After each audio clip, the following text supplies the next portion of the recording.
This conference will now be recorded. And he got that other sticky note item done. Good.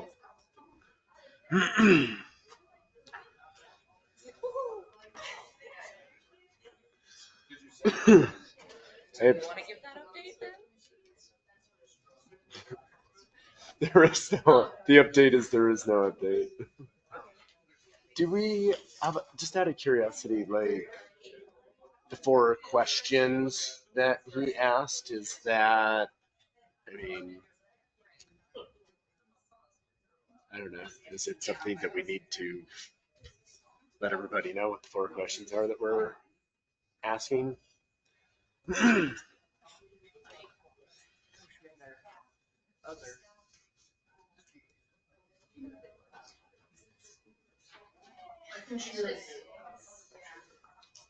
It kind of helps with, I guess, just with the amount of time it's taking to answer them. Good evening. It is 6:15, and high schoolers. So we're gonna open the meeting for the March 13th meeting with roll call of the council. Commissioner Selly here. Commissioner Way here. Commissioner Nehan. Commissioner Abernathy. She may be jumping in online. She was hoping that she'd have that from Big Sky, but wasn't sure. All right. And Commissioner Hardy. Here. All right. If we could all stand for the pledge, please. I pledge allegiance to the flag of the United States of America and to the republic for which it stands, one nation, under God, indivisible, with liberty and justice for all. The next item of business is approval of the February meeting minutes. Any additions or corrections there?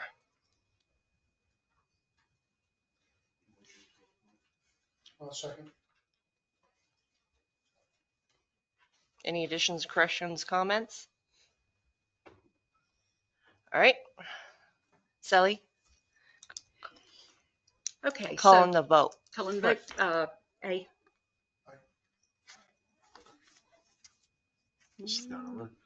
I. All right. Karen, looks like you're up.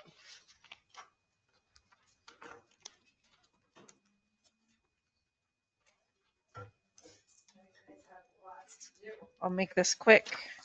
Any questions for me? First of all, just open it up. Well, that's it then. Just kidding. No, we're doing great. Things are picking up.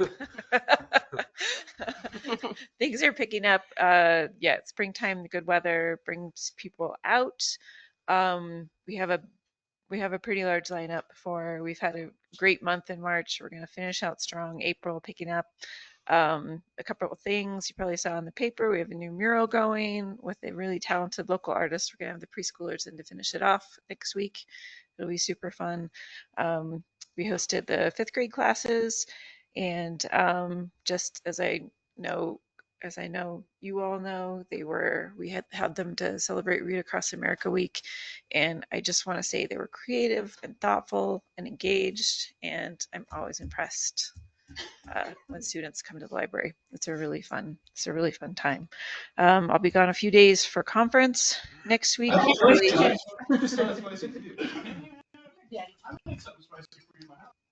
take that as a wrap it up. Really, everything's good. Do you guys have any questions? Yes. What's your hours for March? For March, we are open Monday 9 to 5, Tuesday, Wednesday 9 to 6, Thursday, Friday 9 to 5, Saturday 10 to 2. Okay. Yeah. You said everything's going good. Everything's going well. Can you use help with? Well, we are still one person short. Our part-term person we were going to pick up didn't work out, so we'll still be. So keep an eye out. Yes, we'll still be advertising for that. So hopefully that will work out soon because When is your training? What's that? Where's your training? Bozeman. I know. Yay! Yay!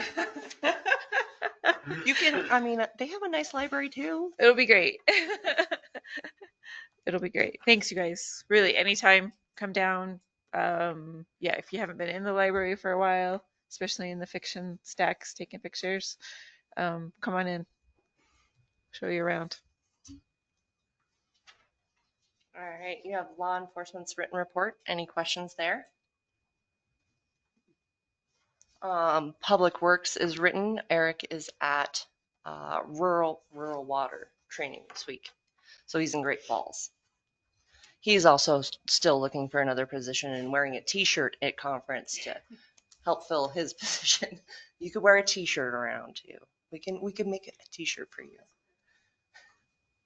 Anything outside the box? Any questions there? Well, I mean, if you have questions, I figured the generator may need extra explanation. And when is Eric back? Yeah, tomorrow late. So he won't be like back working tomorrow. I mean, No, not until Monday. okay. I'll catch up with All right, Susie.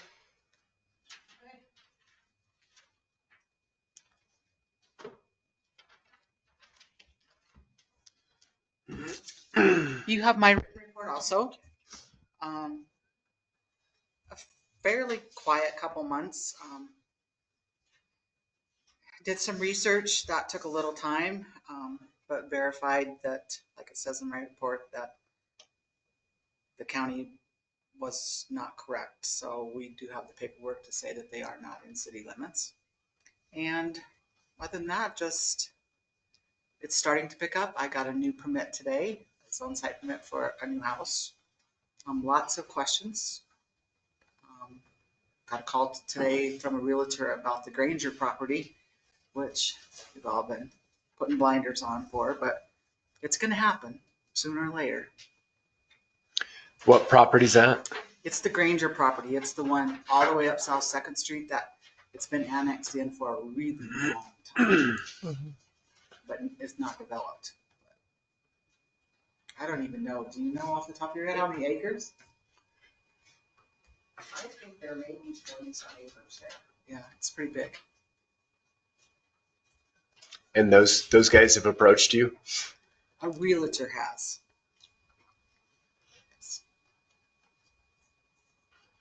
It's So- to Casamari. Right. It's behind Pasamari, but east of Pasamari. But it's at the end of South Second. That's how you access it. So are they proposing a subdivision or? Just wanting to know the cost of water and sewer as of now. Because the county has new subdivision regs, or is in the process of Not adopting. until May 1st, they'll be in effect. Okay. Which I think some of them deal with like water availability. So just from a planning standpoint, might be Keep that in mind. might be something if we do end up approving anything with them with conditions that it includes. So currently, if there's anything in subdivision, our planning board doesn't actually review it. It goes before the county planning board under the county subdivision regulations, and then the county planning board would make the recommendations directly to this council. So, because they are most familiar with their subdivision regulations, which is our one-page subdivision regulation in here that says see theirs. Yeah, we have a lot going in that section as you're going to Virginia City on the left-hand side that they're going to subdivide, and that's going to be heard by the county. And then we'll come back to the council after with their recommendation. Where? In your area, in that, along the highway, going to Virginia City, those bigger lots. Going to Virginia City, they'd be on your left-hand side.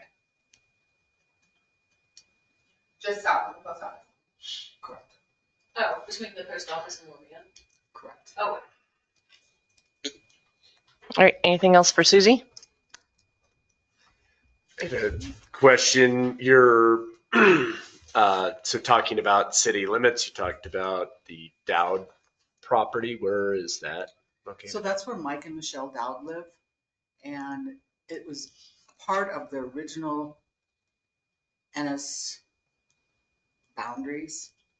And GIS had it still within the city limits of Ennis.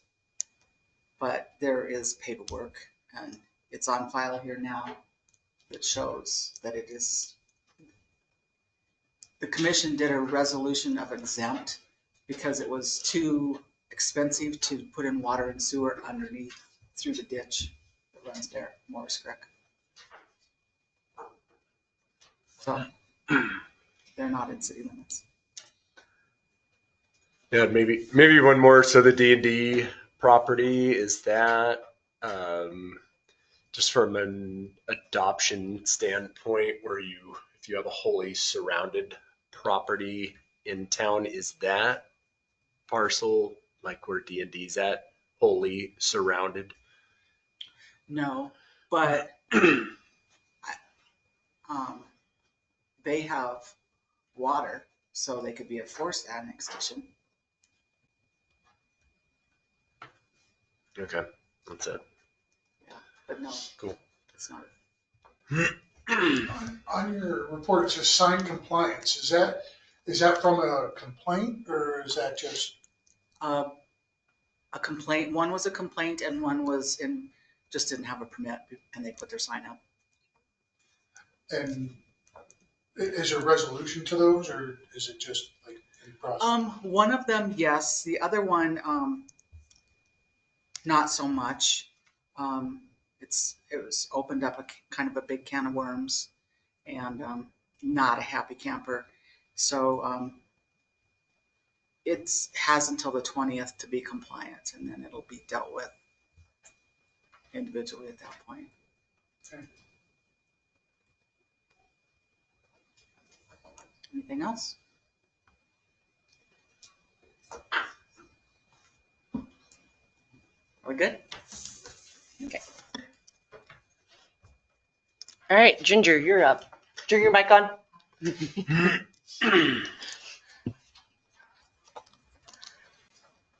And you have my written. Any questions on it?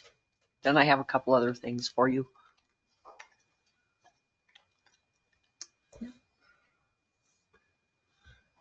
I guess I would ask, so you're getting this Black Mountain software that you can scan bills in. Can you explain that maybe?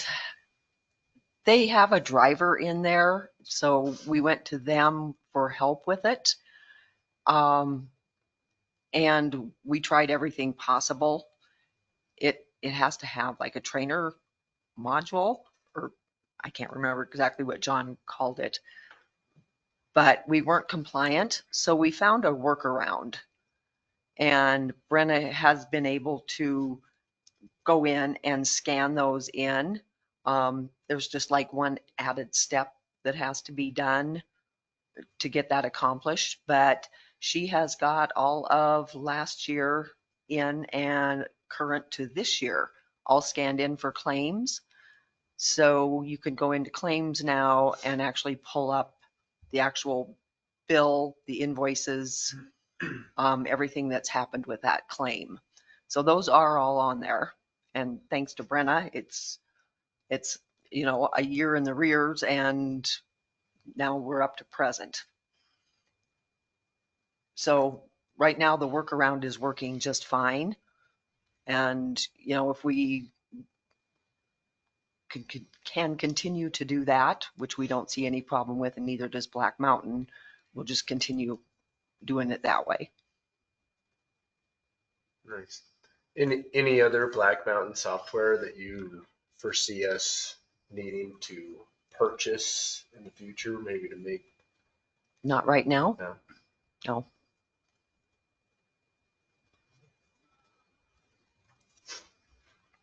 Hey, Ginger, how's the work with the cash reconciliation coming with the? It's coming along well. I talked to Darla Erickson. She's with the league now. She used to be with the Department of Administration. She is working on it.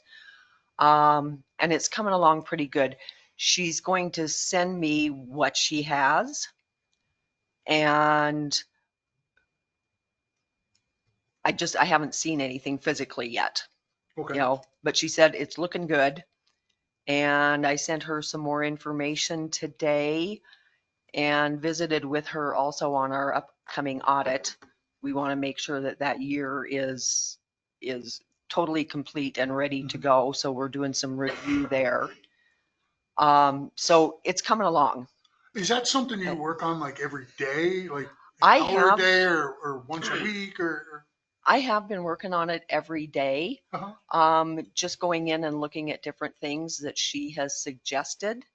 And also we have found different ways to look at how the finances are coming through. So I've put those into practice. Uh-huh. So I backed up, John, and I'm going forward with that method a lot for familiarity. Right now we are concentrating to make sure 23, 24 is in good shape and we're ready to go. Because by next week, I will be starting to send the auditor information for our audit. Mhm. That is tentatively scheduled for the week of April 22nd. What was that? I'm sorry. April 22nd. That's a tentative schedule right now. Hopefully we will be firming that up tomorrow. Uh-huh. I'm going to be talking to him again tomorrow.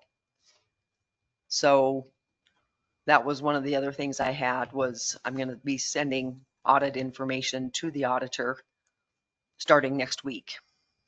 But I mean, the work with them is going well, and It is it's well going worth well. it. And- Darla she's a rock star. Very knowledgeable in the field. Uh-huh. Giving tips and tricks to look at. She's also set up with a new format for me. Okay. All right. You're allowed to talk.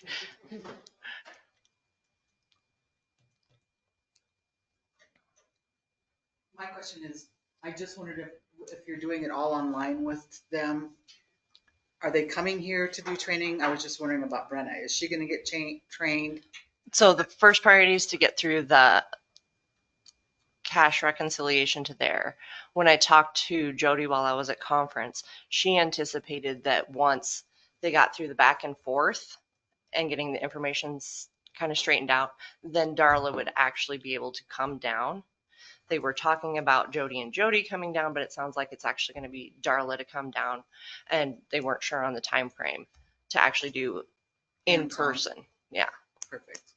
And they're trying to figure out what of our remaining budget. So that's where we're at to figure that out. So how much of it we will have left once that's done for training stuff.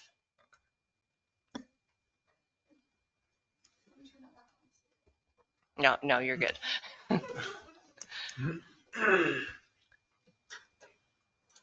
At that point, I can't think of anything else right offhand, but have you guys got anything else?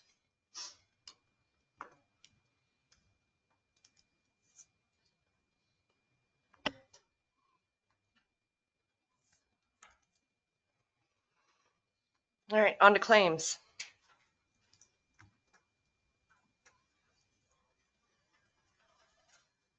I move to approve claims. I'll second that according to it. You're not ready. Oh, yeah, go ahead. Any questions?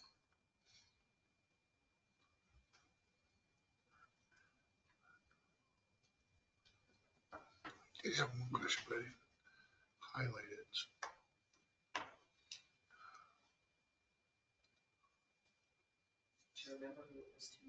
I don't remember. Usually I highlight them, but I didn't this time, and now I'm lost. So go on. If you approve it, great. All right. So then. Oh, the Tahoe repair. Was that from The original collision, or was there something new? No, that's from the original. Okay. Go ahead. So are you? Oh, yeah, aye. Commissioner Abernathy?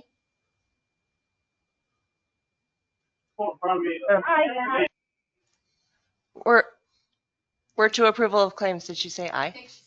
I think we heard aye.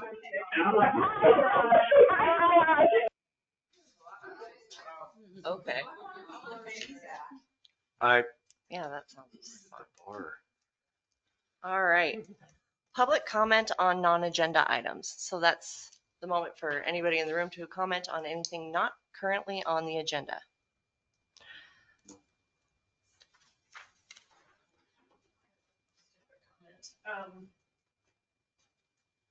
I had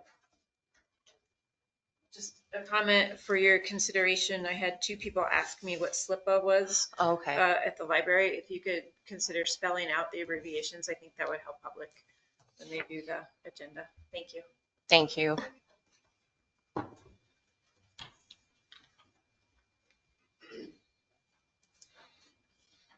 Any other public comment on non-agenda? Last call for public comment on non-agenda items. All right. Unfinished business. Our first item is the Madison County Sheriff's Office agreement. Corey, you were at our meeting this week. You can take it away. Yeah, so basically we spoke with our town attorney, Ed Guza, and he has 4 questions that are just kind of hanging out in limbo. We are asking for the county to respond back to these questions, and they have not yet. So it's our attorney communicating with the county attorney. So he has followed up this week and is still waiting response.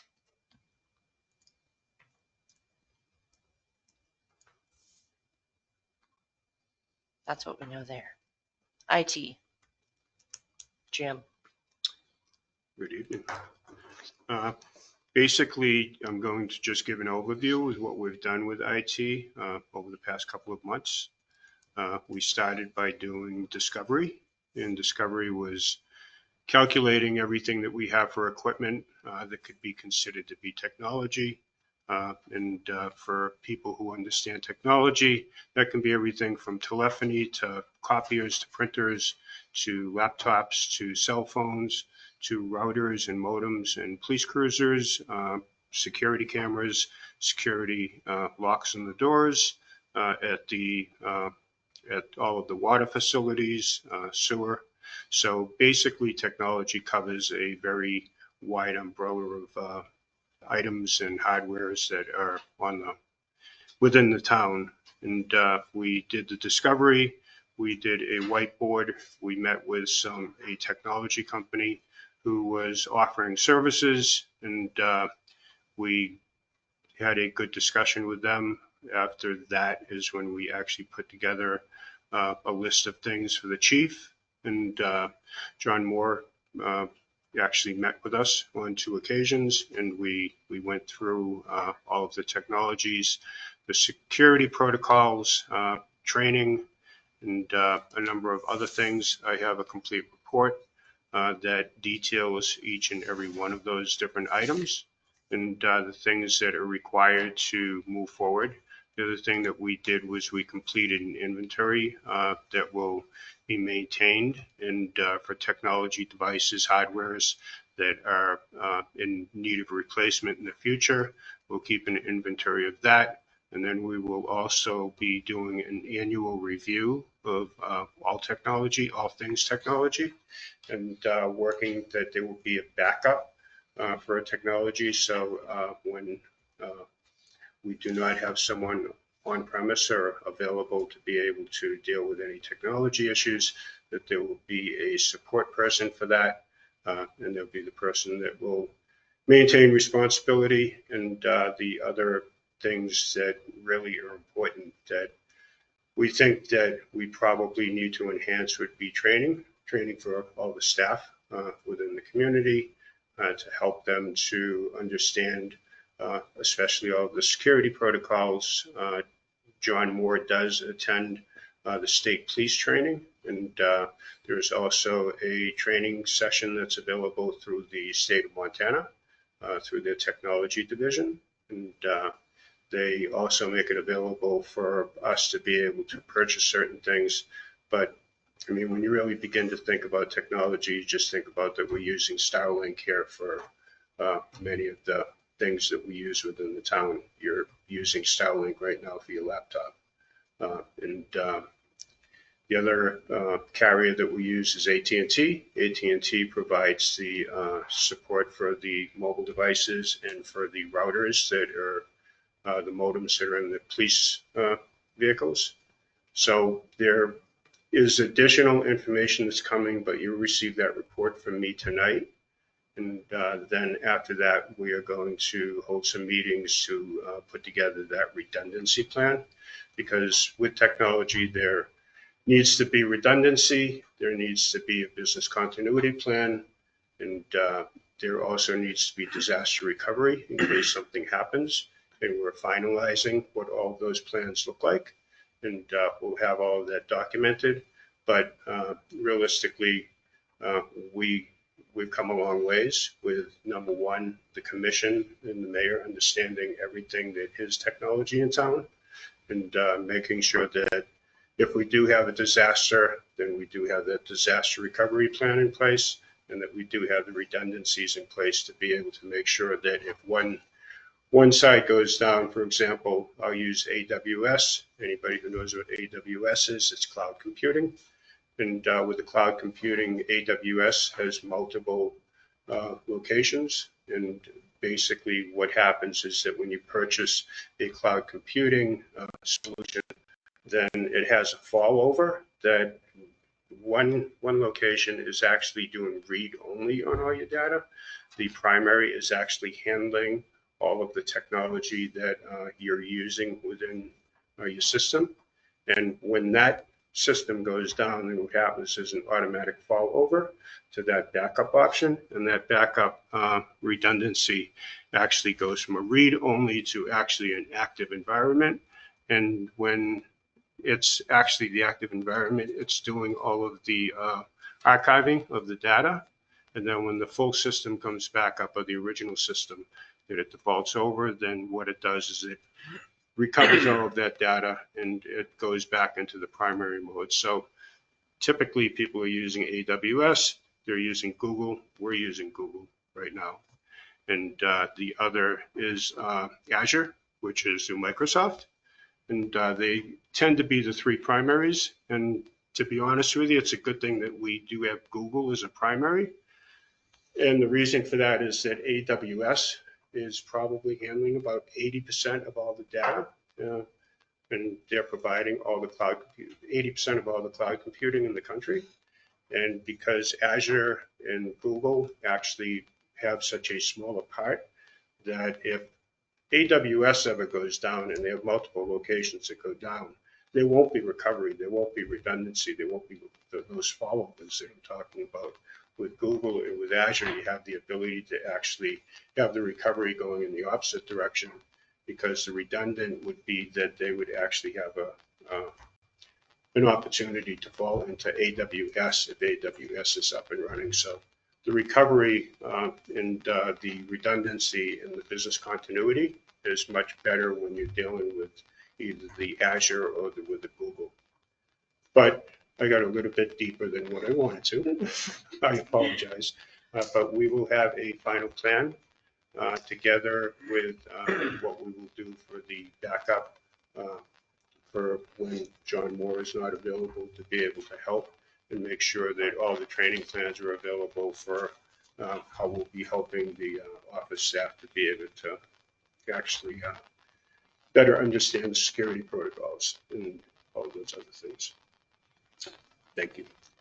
Thank you.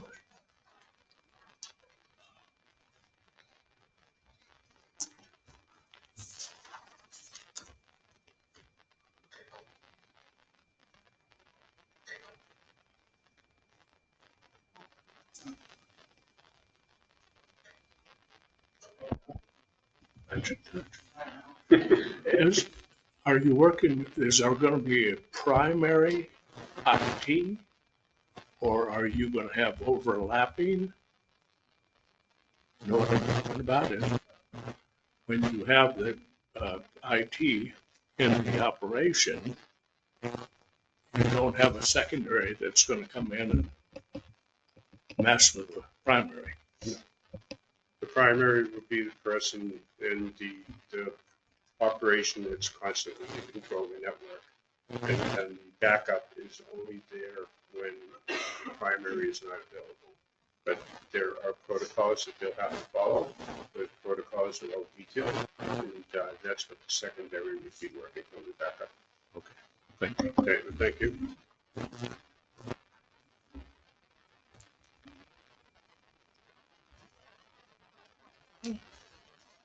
Thank you.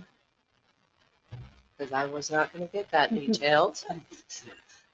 But it was a great learning experience, and thanks for Jim for being on there, guiding Corey and I through a lot of terms that we weren't familiar with. All right, on to our first scheduled matter of this evening, and that's presentation by Mr. Moretti regarding the upcoming school levy, and he's brought peppers. Thank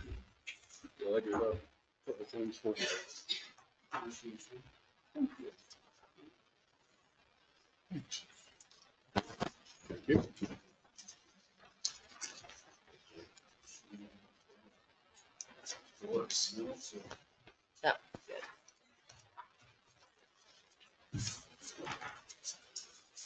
That was good.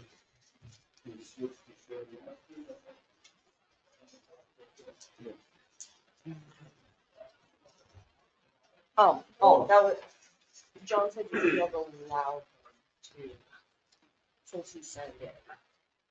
But that was the only way to do it. If not, I can go old fashioned and go just take the pencil here. So.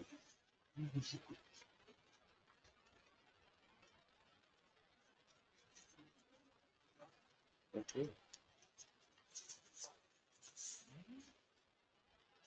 It is.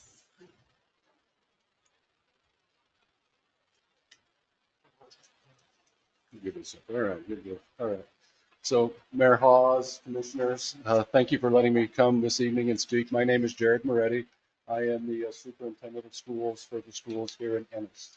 I come to you tonight to talk about a building reserve levy that we are looking to pass here in the spring of 2025, coming up on the election on May 6th.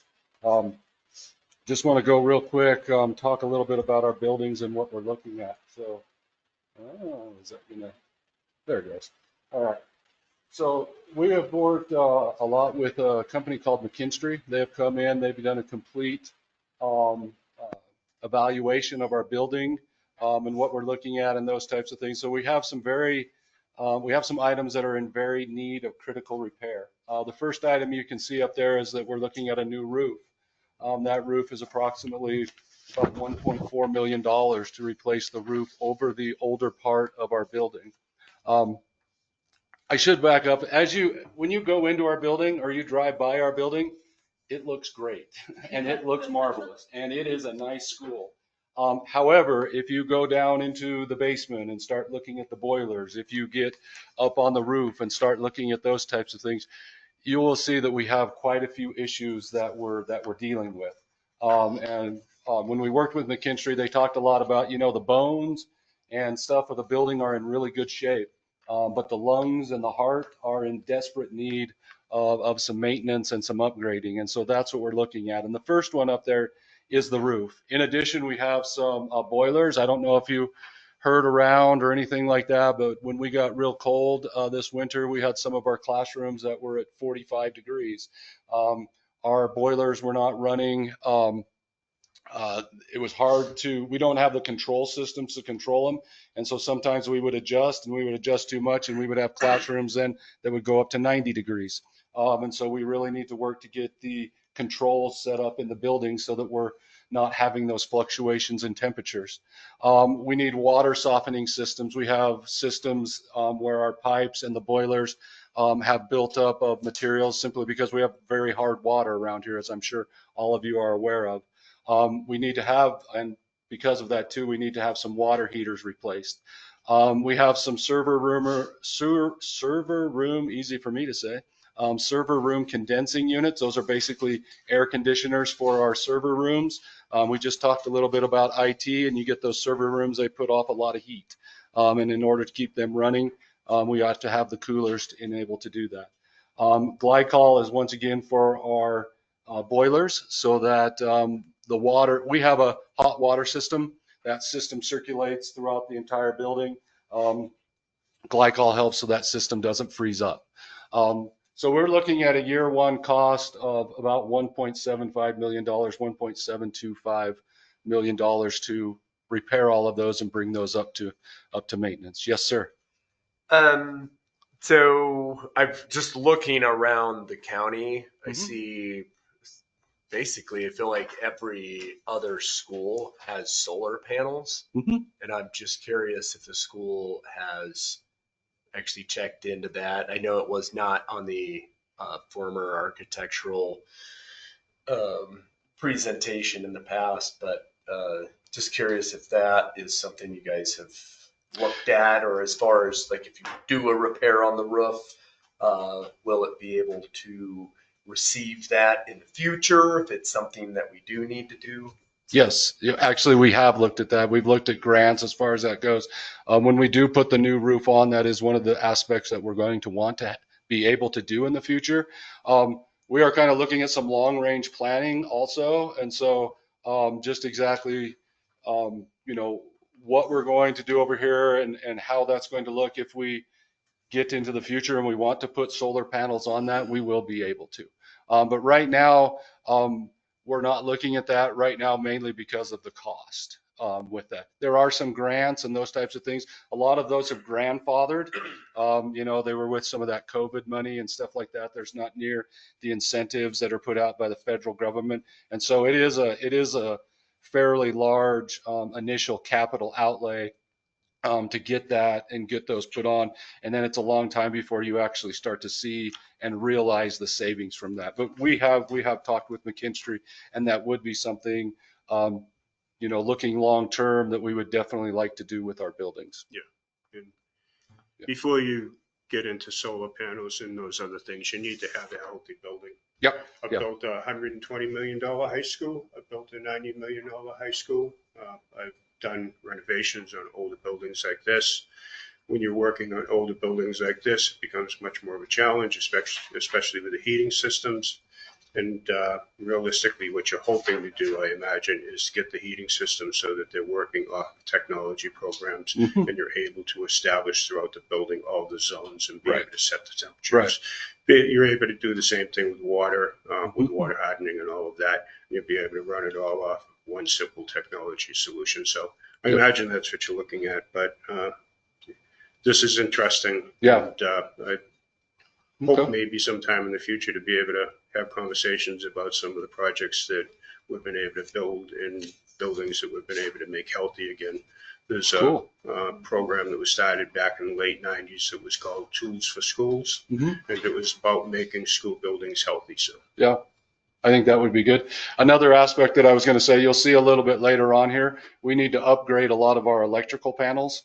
A lot of those are out of date and those types of things. And so to start throwing solar into that and, trying to put batteries and different things, our infrastructure with the electricity right now is not really up to par or capable of doing that either. Sure. So anyway, I so know with my solar panels, yeah, you have to put the guts in right. when you're constructing Yeah. a structure. Otherwise, it's going to be probably a major undertaking.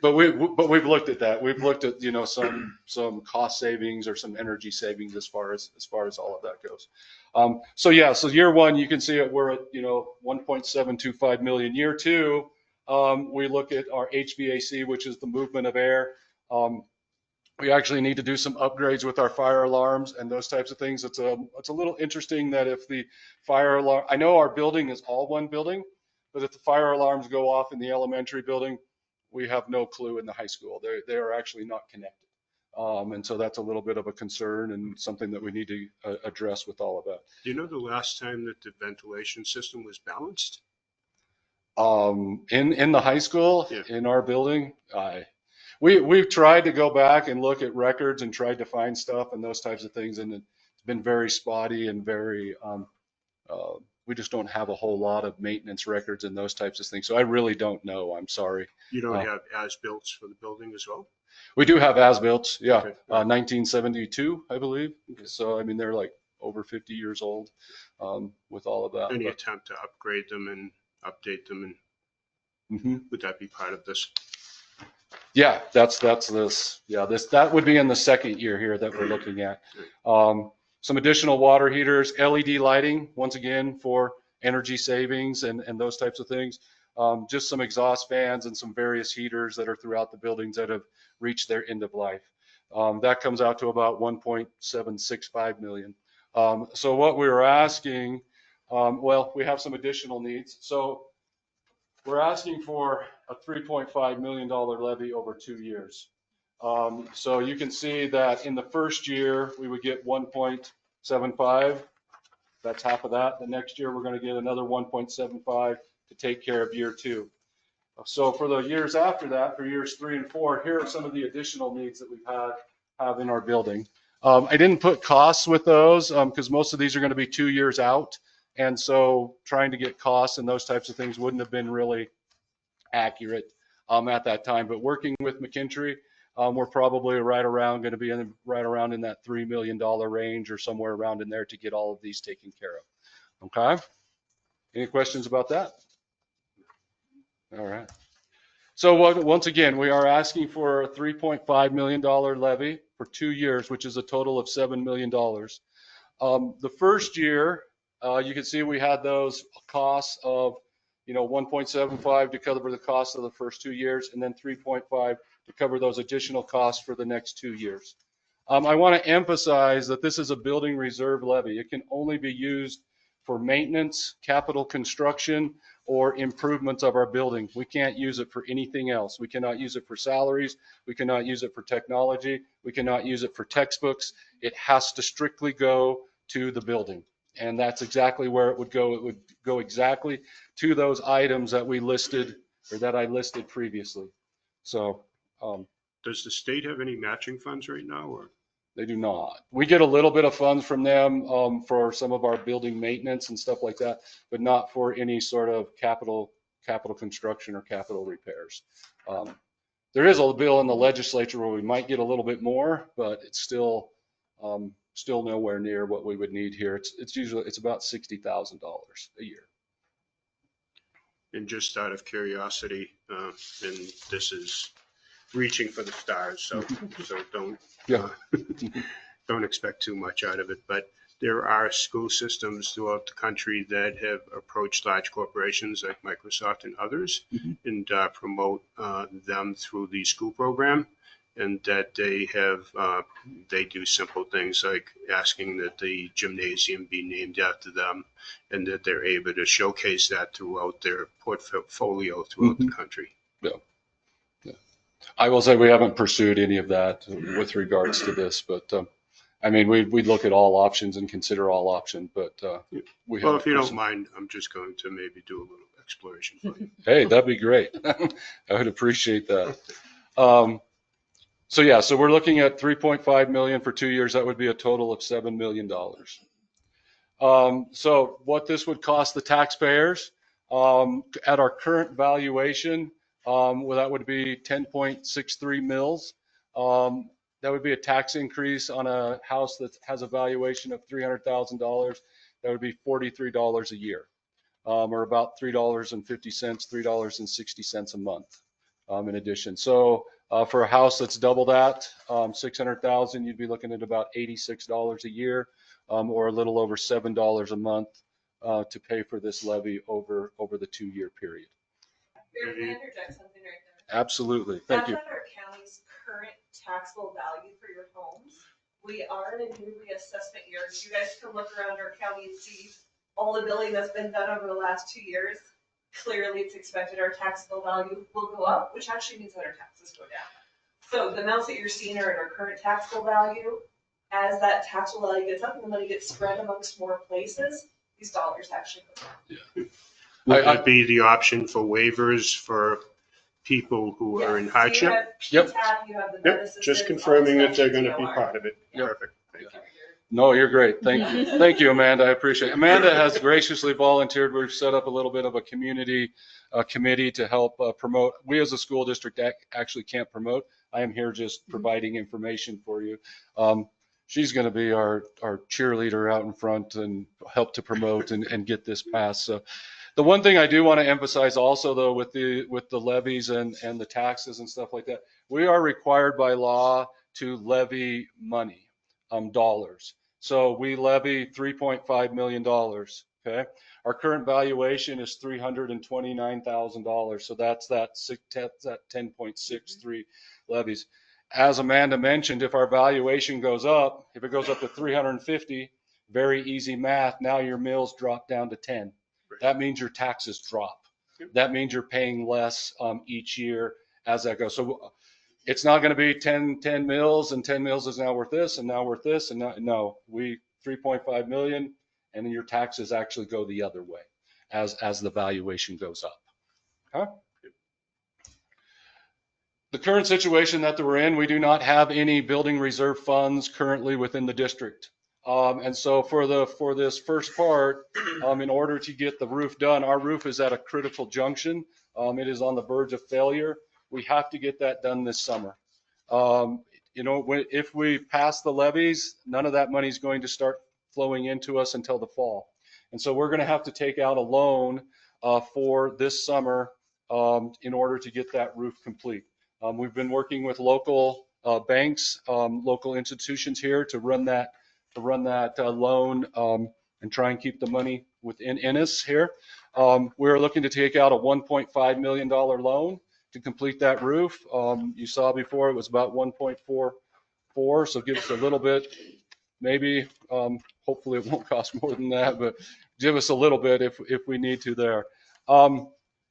Last night at our board meeting, it was decided that we would just go 6 years on that loan at an interest rate of 5%. There's a couple reasons that we chose to do that. The first one is 5% on $1.5 million. The interest on that is pretty substantial. That's about $75,000 a year. And so we don't want to have to use a whole lot of money just to simply pay interest. The other concern is that if the levy doesn't pass, we're going to have to use a lot of general fund money, and I'll talk about that a little bit, the cuts and stuff like that, just to pay the loan off, which means we are not fixing anything else. And you saw the list that we had there as far as other items that we need to take care of. And so going, 10, 20 years on a loan, yes, that would have been less, but we just have more things breaking, more things that we need to take care of as we move along and as we go down the road. So we wanted to limit that and make that as short as possible. Yeah. You're good. So just to give everyone a visual, it is the same age and type of the roof that blew off at MSU, what was that, 2 winters ago? So just kind of keep in mind that we're dealing with that same situation that we saw over the news 2 years ago. So this is literally white knuckle, hold on, let's hope that roof stayed intact throughout this winter. And that was really where my question was going. So there is complete structural analysis of this roof and that the 1.4 is a real number, and that we don't need to be concerned that once they get into the construction that it's going to be an increased number of that. No, we've been working very closely with McKinstry. They brought in their engineers, they brought in their architects to look at the roof and those types of things. I mean, there could be, we are concerned about like mold and those types of things, but structurally and that type of stuff, they don't see any issues or concerns with that. I mean, it's just hard to tell once you get it off, like I said, if there's going to be mold or other items that might be there. But part of that 1.4 is a contingency for that to help to make sure that we do have enough to cover some of those maybe unexpected repairs. And I was going to ask, is that contingency 10% or? You know what? I really don't know that. I'm sorry. I don't know the exact And standard contingency. rule of thumb should be a 10% contingency. Yeah, I think it's So I somewhere was around going in to there. ask you if it was built in there. Hopefully it is. It is. I do know Yeah. that they put a contingency in there for some for some unforeseen repairs that might need to be done. And have you been able to identify contractors to do this work? Not yet. We are getting very close to doing that here. We are currently working to get a core sample of the roof. There is some concerns with the age, and actually the original specs that you talked about an asbestos roof. And so there are some concerns as far as just, is there still asbestos there? We did have part of the roof blow off a few years ago. So, just exactly how much is still there, what exactly the type is, and those types of things. And McKinstry in that 1.4 million kind of did prepared for the worst. And they put in abatement. They did. Yeah, there's an abatement. They built an abatement, and Yep. they're willing. I mean, they basically carved in the mold possibility and any other hazardous materials that need to be abated. Yes, they have done Okay. that. All right. Yep. Good. Okay, so get back to the loan here a little bit. We did choose to go 6 years at 5%. That's an annual payment for us of $292,000 to pay that loan off in 6 years. So a fairly substantial amount of money with regards to that. Can I ask you a question? You bet. Why would you want to make that payment yearly?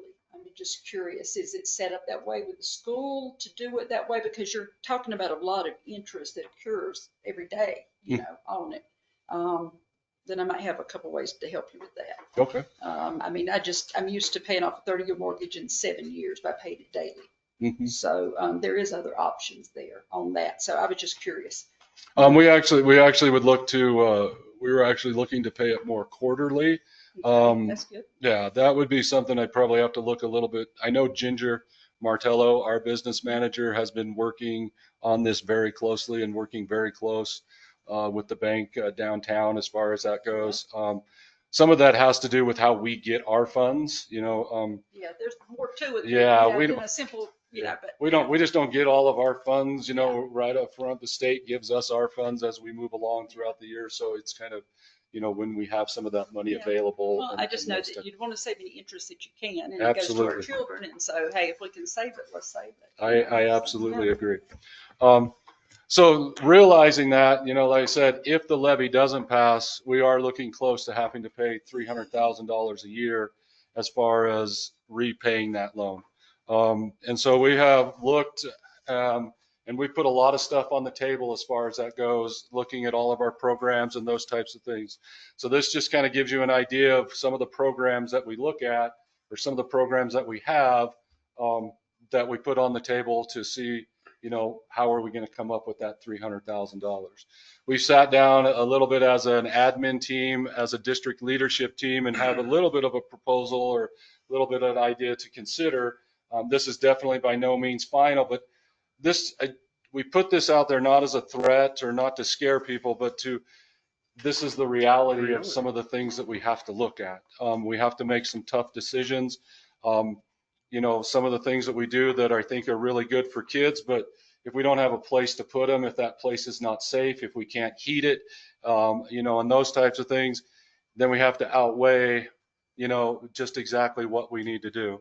And so we kind of came up with an idea here as far as this goes. If we looked at, some of our activities, the last 4 activities that we added could be possibly the last 4 activities that would go out. That saves us about $20,000. The way the state runs, and I don't make these rules, we just have to follow these rules. But we have a transportation fund that we can use transportation for, but that transportation can only be used to transport kids to and from school. It's not to take the football team, to the football game. I can't take, the speech and debate team to a meet using the transportation fund. I can't take kids on a field trip up Jack Creek with transportation funds. I have to use general fund money to do that. So that would be the cost of those programs and eliminating that travel. We do have some extra programs that we do and some other things that we, kind of do for staff and that kind of stuff. That comes to about $45,000. We recently had a teacher that retired, and we would possibly not replace that teacher. That would be a savings of $83,000 to the district, but that has a pretty big impact on kids and the academic programs that we can provide to kids. We will get a little bit of an increase next year as far as our budget. We have an increase enrollment, so our A and B numbers are going up a little bit. But then we also contractually have to work with our union, a collective bargaining agreement, and pay steps and lanes for teachers. So that leaves us about $48,000 left of that. So you can see, even doing this, we're at about $215,000, $216,000, trying to make a $292,000 loan payment. So, we would have to sit down at the table, bring a lot of people to the table, bring a lot of ideas to the table, and figure out what we could do in order to meet that loan payment if this levy doesn't pass. If it doesn't pass, would you renegotiate that loan? Would you try to Yes, renegotiate? yeah, we would look to do that. Yeah. Jared, did you just want to state that again, that the school doesn't want to make these cuts? These are Mike. possible cuts if the levy doesn't pass. Yeah. There's a Yeah. confusion. I'm sorry, yeah. None of this has been determined. Once again, we're trying to be very transparent. I mean, and just be upfront and honest. These are not things that we want to do. These are not things that we are going to do. I just want people to realize, what could possibly happen and the impact. And I'm going to have a couple of them come up here right shortly and talk about the impact of what this could possibly have, on our children and the youth of our community. We don't want to do that. And so that's why, well, I can't say that. I'm sorry. I'll have to back up. But you have a very tight window here to be able to make all this happen, to get everything to align correctly. It's going to be very challenging, and I think you definitely need full support of the community. So anything that we can do to help, I think that we need to be there and do whatever we can. Thank you. Yes, sir.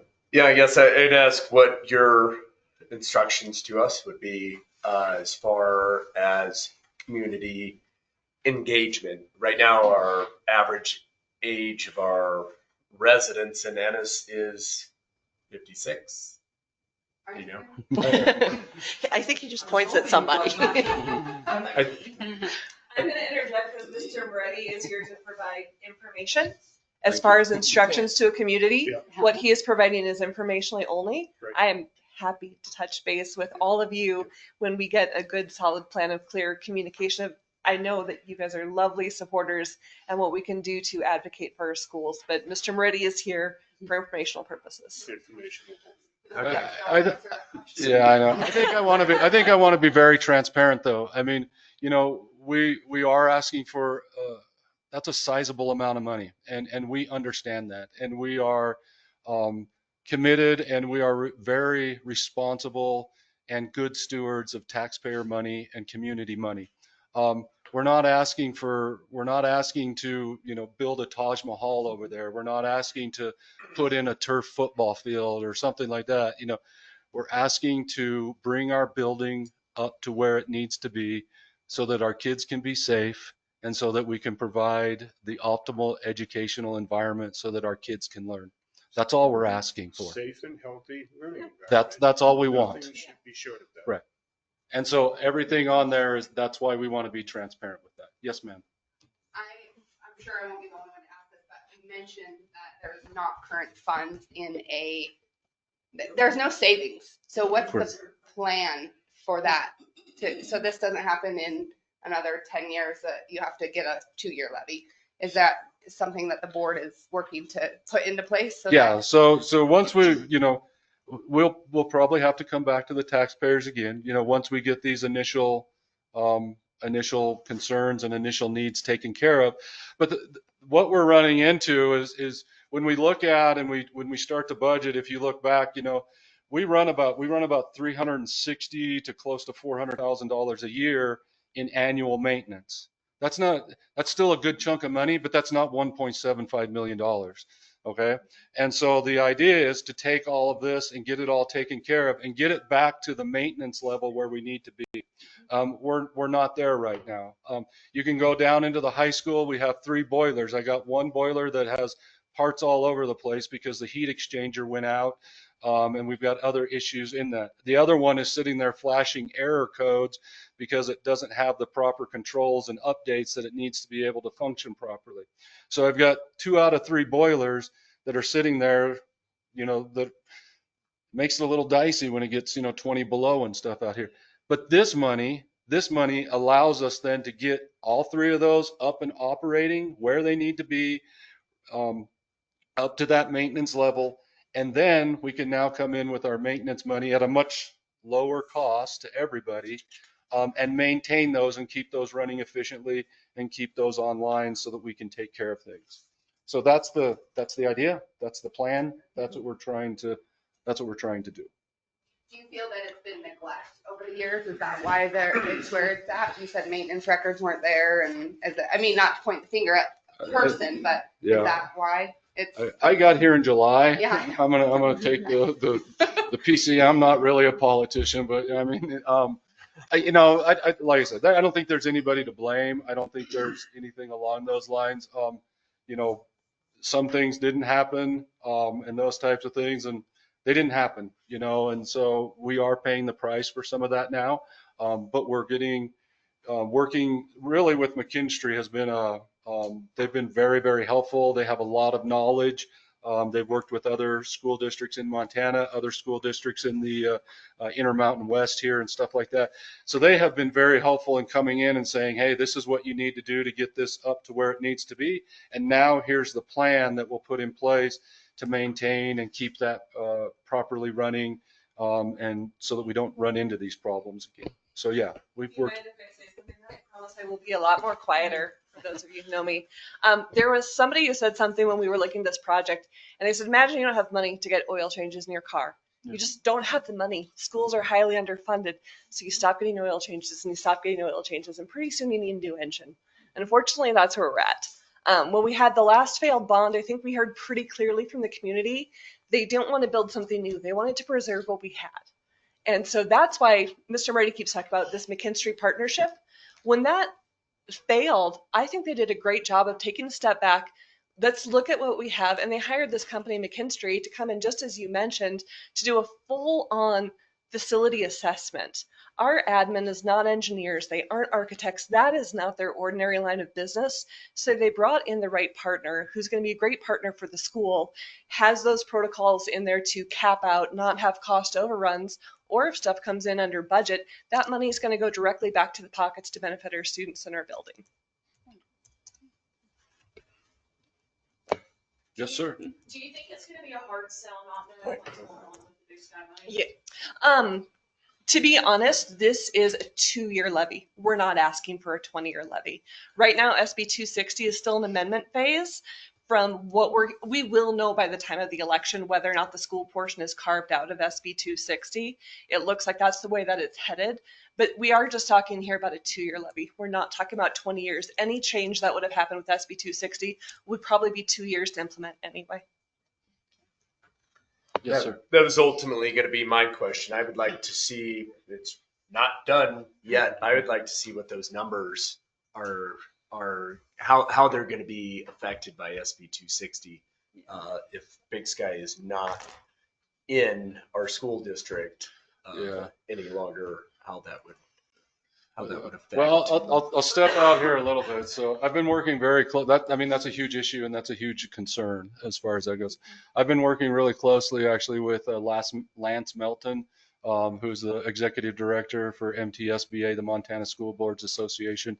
And we've been working really hard and really close on that bill. And we've actually, I shouldn't say we, he's done a lot of the work, but in talking and stuff with him to create it's a gray bill that would look to kind of pull the school district out of SB 260. That's what Amanda was referring to. And it sets up a different mechanism and a different structure as far as how we would pay tuition over there for those students that, there are students and we're responsible and we need to make sure that they're taken care of and make sure that we provide the resources and the support for them to be successful in Big Sky. And so it looks at the funding structure or the tuition stream that we would pay Big Sky, which would then become much different. But it keeps our district intact and it keeps our school boundaries intact, which is, I mean, right now, I think that's probably the highest priority, is to make sure that those boundaries aren't changed. So we're hoping that that moves forward. Working with Representative Lou Jones on that, looking to have him sponsor that and move that forward. It's still a little bit in the working phase as far as is it going to be an amendment to 260, or what I would like to see, or what and Lance is proposing, is that it then becomes its own separate bill to deal with the school district specifically as far as that goes. So we're working on that and we're trying to address that. Okay. Yeah. But would it still be possible for me to get those numbers? I'm kind of doing some of my own advertising for Big Sky, if you will, to let people know about their intentions, just an educational deal. And I would love to see how that would affect.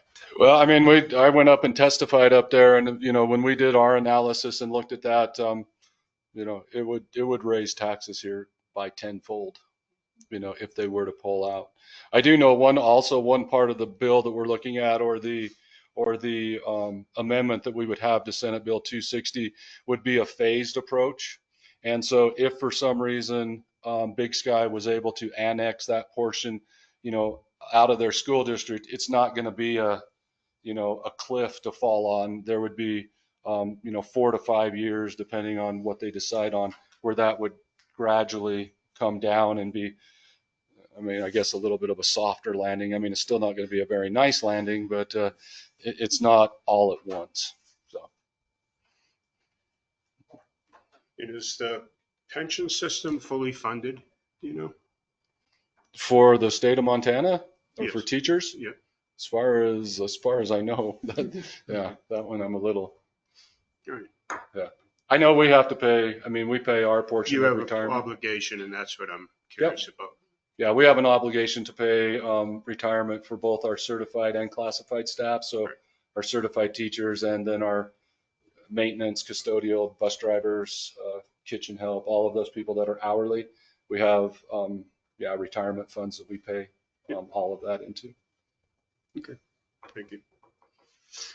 One other question on the roof. When you do this, do you need to go to RFP, or can you go to an emergency RFP process? No, we would work with McKinstry to go out, and they would actually help us to go. They're in the process of putting the specs together, putting the outline for that RFP. And so then they would help us to go out to bid. Then they would help us to ensure that the bids meet the spec requirements that they had. And then they would also help to follow along as we go through the project to make sure they're following all of that and those types of things. So McKinstry doesn't do the work, but they're going to help us to find the people to be able to do the work. So yeah, that'll actually be going out to bid here very shortly. Yeah, and the reason why I ask, I mean, it's a very tight window, right? It is. And there possibly is an emergency mechanism that can be kicked in. So I just throw it out there that there's always that possibility. Yeah. And at that point, they're able to probably get a better price than the contractor. Okay. But I mean, RFP obviously is good too. And the reason why I keep on saying the tight window is that once you get the roof off and they're doing the work, you need to make sure that this is done before school starts. Absolutely. Otherwise you have displacement of students. And I've experienced that in the past, and it becomes extremely challenging. So do you have a contingency plan built in case that happens? Or if you don't, I would just recommend that you do. We're starting to look at that and starting to develop that. Once we have a contractor and get a much more specific timeline on the roof, then we'll come up with a plan as far as what that looks like. Possible displacement. Yep. Good. Thank you. All right. Good deal. That took longer than I thought, but I thank you for your time, and I really appreciate you listening. And I really appreciate the consideration. And now I'm going to turn it over to really kind of okay, good deal. So thank you so much. I will offer too, if you have any questions or anything like that, feel free to shoot me an email. You can stop by my office, give me a call, whatever you need to do. I would be more than happy to sit down and talk with any of you about this. So thank you. Thank you. Marilyn Jenkins. I am currently the school board chairman. Many of you know me in the audience, and in fact, I taught one of you. So anyway, been around a while. What we did was invited two of our students here tonight to speak to you. One is going to represent the elementary, middle school, and junior high, and the other will be representative of the high school. The reason we did this is because we feel if the levy does not pass, it's the students who will take the biggest hit. And so their voice should be heard. We have two young ladies. The first is going to be, I think we'll put Anna Kelly on first. She is representing the lower end of our student body, and she is also the student body president for the junior high. So Anna will speak to you, and then we'll go to the next one.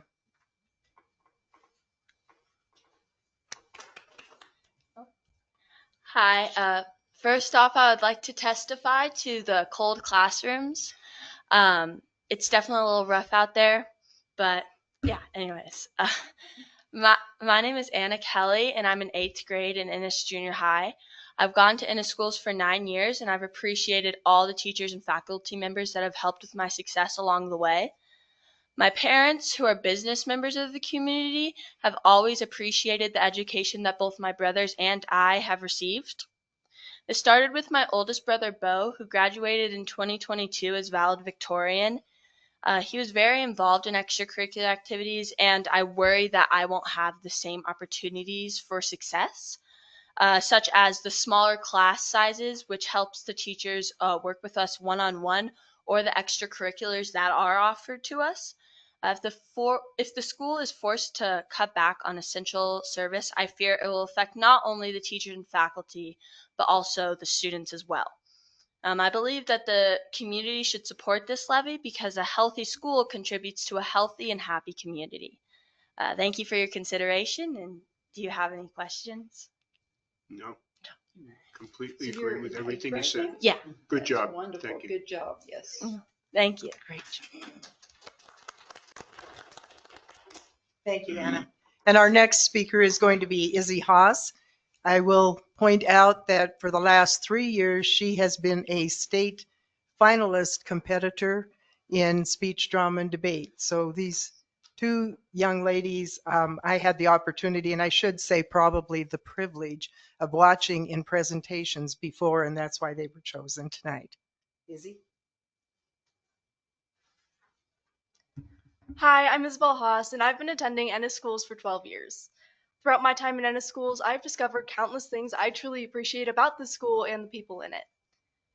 I adore the smaller class sizes as well as our staff. Our students are engaged, and the staff are really supportive of their endeavors, often in extracurriculars. Of the extracurriculars offered by our school, the one dearest to me is speech, drama, and debate. As stated, I have participated for 3 years, and I have placed in state every single year, and it's just a wonderful opportunity.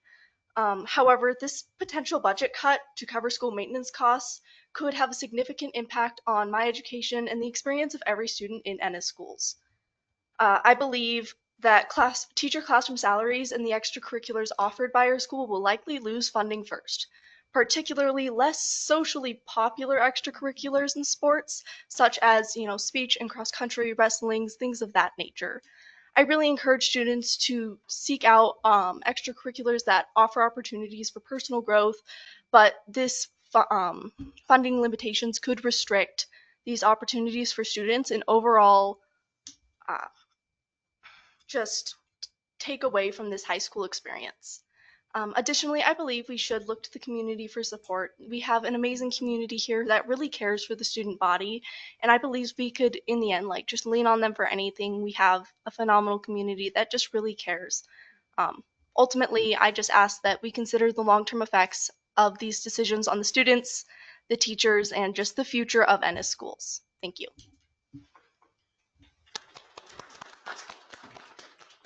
Thank you, Izzy. I will tell you that all I did was throw out a couple of ideas for the kids. They wrote these themselves. That's them speaking. That's the way we wanted it. I will just make a couple of quick comments without asking for support, okay, if I can.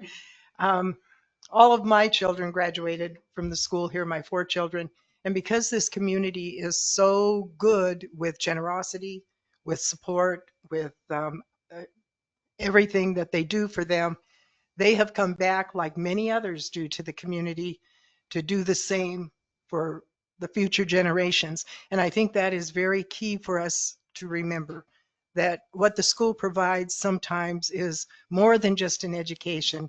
It's values that they take from the community, and this community, I believe, is special because of that support and the continuity that it provides. So we thank you for listening to us. I just want to thank you all, the students, and just everyone who's concerned. I served the first 6 years of my very young life with serving on a school committee, and I was the vice chair, and I was fortunate enough to help to build schools and make sure that schools were healthy and that they supported all of the educational needs of the students. And nothing is more important in a community than to support your schools and to support the students and to support the people who make it happen every day of the week. So once again, I know we've said it before, but whatever we can do to help you, we absolutely want to. And whatever support you need from us, just please ask. Thank you. Thank you. Appreciate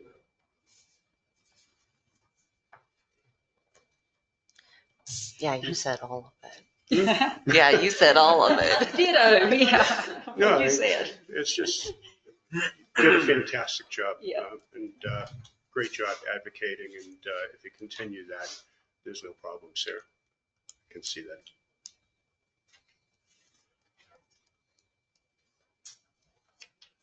Anything else? You guys got anything else? To be continued. Thanks. Thank you for the opportunity. I really do. Thank you for coming in. Do we just reach out to you, Amanda, for instruction then? Yes, we do not have an official committee filed as of yet, so in this next week, feel free to reach out to me directly. I'll get you all my email address. And then to be continued with some more formal information. And please keep us informed by email. And informed after the fact too, you know, all Correct. the successful changes we're making to preserve what we have. You know what the greatest thing of being on a school committee and being able to support people is the day when people graduate from junior high school, when they graduate from high school, and you're able to stand there and pass them the diploma. As a person that was just a small part in their endeavor, I can just tell you that I look forward to whoever has the opportunity to do that because it's a very important thing. Thank you. All right. Brittany, we're on to the local government reviews update. Hello, Brittany Hirsch. Lots of updates and few updates, but we're in the trenches. I believe last time I had updated that there was, I don't think the survey was live at the last meeting, but it is now and it's on the website. I know we've gotten lots of feedback and talked physically to many people, those that have filled out a survey and those that plan to. So if you haven't, please share your feedback with by filling out that survey and then answering the very last question, which is what did we miss? So we've gotten almost 100 people have filled that out, and it's going up every day. So text your friends if you have already filled it out, but you know, you have other folks in the community that, you know, would want their voice heard. That I think will be the best way to figure out what changes, if any, would be beneficial for the town of Ennis. We had, I want to say, roughly 50 people come to the public hearing on February 20th. So that was, we felt, a good turnout. And hopefully on the second public hearing that we have later this spring, we will have just as many, if not more, and new faces that maybe weren't able to show up. We do have our next meeting is next Thursday, the 20th, I believe that's the 20th, at 6 p.m. So that is March 20th at 6 p.m. at the library is our next meeting. Of course, if people aren't able to attend public hearings or whatnot. All the public meetings are open at the library. Are there any questions from any of you or anyone else here?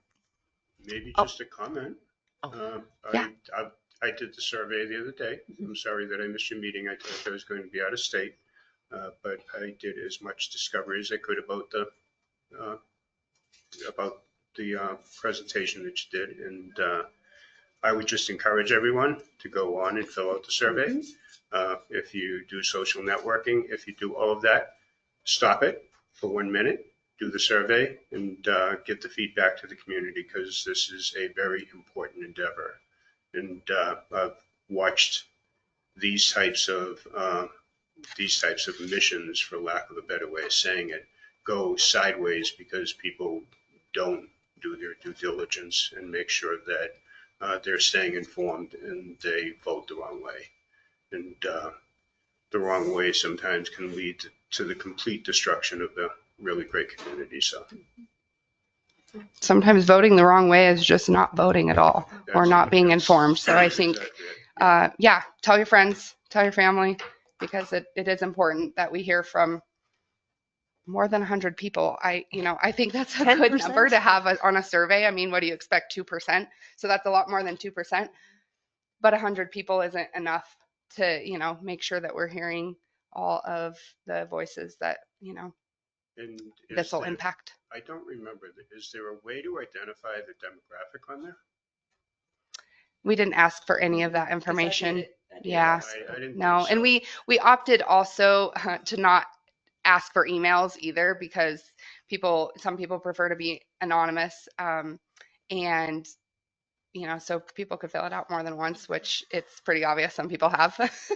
But, we hope that the folks that, are sharing what they believe and their opinions are doing it because they have their best interest of the town of Ennis at heart. So is the one online different than the one that was there that night? no, all we did was take off the email part on the one that night had an email at the bottom.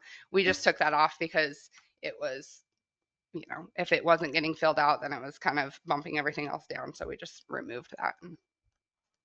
You had a pretty aggressive timeline. Are you people feeling confident that you're going to make that timeline for all your meetings, and then to get on the ballot, any potential changes and all that?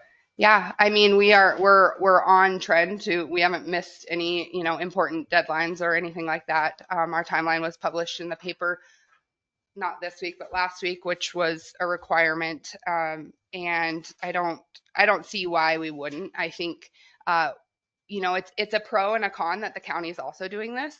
I think that one of the cons, if we followed the same timeline as them, is that people already are starting to get confused on what local government review is. At the county, or are you at the town? And so I think, us taking an aggressive track and getting it done as quickly as possible and having everything, back to back to back to back, then allows that part to be wrapped up and the county to not get intermingled with ours. Because I know myself as well as some of the other commissioners have already had folks confused about seeing things in the paper that are for the county or seeing them for other towns.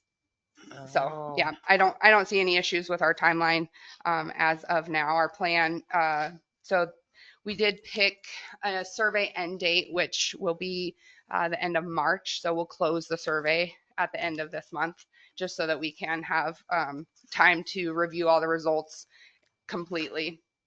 And a lot of the results, or a lot of the questions, were yes, no, or on a rating scale. But then a lot of them also were had the option to write other and then type in your answer, which gives a lot of extra feedback. So it gives a lot of opinions that we want to have time to sort through and see any trends that people are mentioning or making note of in those comments. So March 31st will be the end date for that survey. We do plan to put together some sort of questionnaire or have meetings with current elected officials, such as the mayor and the commission, current or past employees. We haven't finalized any plans on that, but that is something that MSU really honed in on and made, good note on how important it is to hear from folks that are working or have worked in the government, on a daily or weekly or monthly basis, because people that have worked in the town or worked with in the elected official capacity have a different perspective. They see the ins and outs more than certain folks in the community would have, or on a different perspective. So that's something that we don't have out yet, but we'll plan to work with the mayor on making sure we get that together. And then let's see. So our tentative report date is still planned for June 5th. So that would be when we would have essentially all the data that we've gathered, communication from folks, surveys, and put together a tentative report, hold a second public hearing on June 18th. That's still our timeline. That hasn't changed. And then in July, at your guys' July meeting, would be our presentation of whatever final report that would look like. So, Jim, do you remember what you weren't here for the growth policies questionnaire, but do you remember on review what their percentage back was? We got 200 plus on our survey. And the reason why I asked about the demographic is because our demographic was an older demographic. And what we're going to do is we're going to do a couple of additional surveys and try to make sure that we get the entire demographic of the community. Because to your point, to just have a demographic of older people is not beneficial to what we're trying to find out, especially when it relates to schools, when it relates to the needs of the people who are working every day, who are raising a family and don't have the ability to be able to participate as much. So we're trying to make sure that we do that. And I think what you just said about people who have been involved in government and their perspective, I think is totally different. I've served 45 years in elected and appointed positions, and I have a much different perspective. And I think that we serve as a demographic as well, when you really think of it that way. Yeah. But we had over 200, and once again, it was just an older group, and we're looking for the community at large. So we identified in that growth policy meeting that incorporating the businesses into a meeting would be a good idea for growth policy stuff. Basically, just making sure we get Main Street representation on that, because people do come to business owners, especially Main Street business owners. I think it's very important what form of government this town has, so they do receive appropriate representation. So yeah. I think that was just maybe just throwing it out there for an idea. No, I agree. And one of our questions, maybe the second or third question was, well, do you live in Ennis, town incorporated? Yes or no? Do you own a business in town of Ennis? Because again, I believe I said this at the last meeting or at our public hearing as well, but it's, yes, you don't have a vote if you don't live within Ennis if something's on the ballot, but you still have a voice. So I believe that's important, whether you live 200 feet outside town of Ennis, the Ennis government still impacts you. So most definitely if you have a business in the town anywhere. So I agree that. We said that the other night. We don't ever want to be in a situation where people feel that their voice doesn't matter. And secondly, that they didn't speak up because they didn't think anyone was going to listen to them. On the growth policy, we're going to make it extremely and abundantly clear that we want to hear from everyone, good, bad, and indifferent, but we want everyone to feel as though they have a voice in that policy. It's and important. I think that is huge, and that as a business owner that doesn't live in town, Carly, a lot of other people think that as well. Yeah. It doesn't matter what their opinion doesn't matter because they don't live in town, but you're collecting our tax money. Right. So it does matter. You're right. Yeah. And that's why I just said what I said, because everybody's voice matters. We want to hear from everyone who contributes and participates and somehow has a part of the community. So I think people hearing that from you guys is better received than hearing it from just other business I owners. completely agree with you. Yes. Thanks, Susie. Gonna start calling her No, Mike. thank you very much for Yeah. all that you're doing there. It's- Brittany. So before local government review ever really even started, before it was on the ballot, the last 2 years, I've gone into Mr. Bowling's high school class. Yeah. Has he approached anybody from there? Okay, good, because he sent today an invite, and I said I'm dragging one of the local government review. So April 8th or 9th, I will email you and whoever is going to be my partner in crime for the high school grueling. I would love to have. What is it that's happening? The government You class. go into the high school government class, and yes, we talked about local government review. I was trying to prep them because those were at that age group where they were actually going to be going out throughout the state, and this only happens once a decade, and it would be their first chance to vote. The last 2 years of high schoolers are now in the populace of voting, and so this actual senior class, most of them are already 18, so they are quite possibly part of voting in either the county or whatever. So I've gone in and explained basically the foreign power plan of government and your options and how it's like a pizza and what we have. And then they ask questions. And then they ask questions about Big Sky's Head and TIF. And then they ask questions about Bozeman's zoning and why you would get a variance for parking. You said they were smart. Yeah. And so it would be great to have somebody else there to field questions on that day. Yeah, that I'm sure one of us would be. And it was, and then I heard from parents afterwards that they like, hey, you went into the school, kids were talking about it, so it might be a good connection point where. Yeah, to reach the parents. Reach the parents. Another demographic. I agree. Just hearing comment about, their questions of other towns in the state or cities in the state. One of the questions that we heard at the public hearing a few different times was, what are the forms and structures of other towns and counties? I think people just want to reference. What's this town like? What do they use?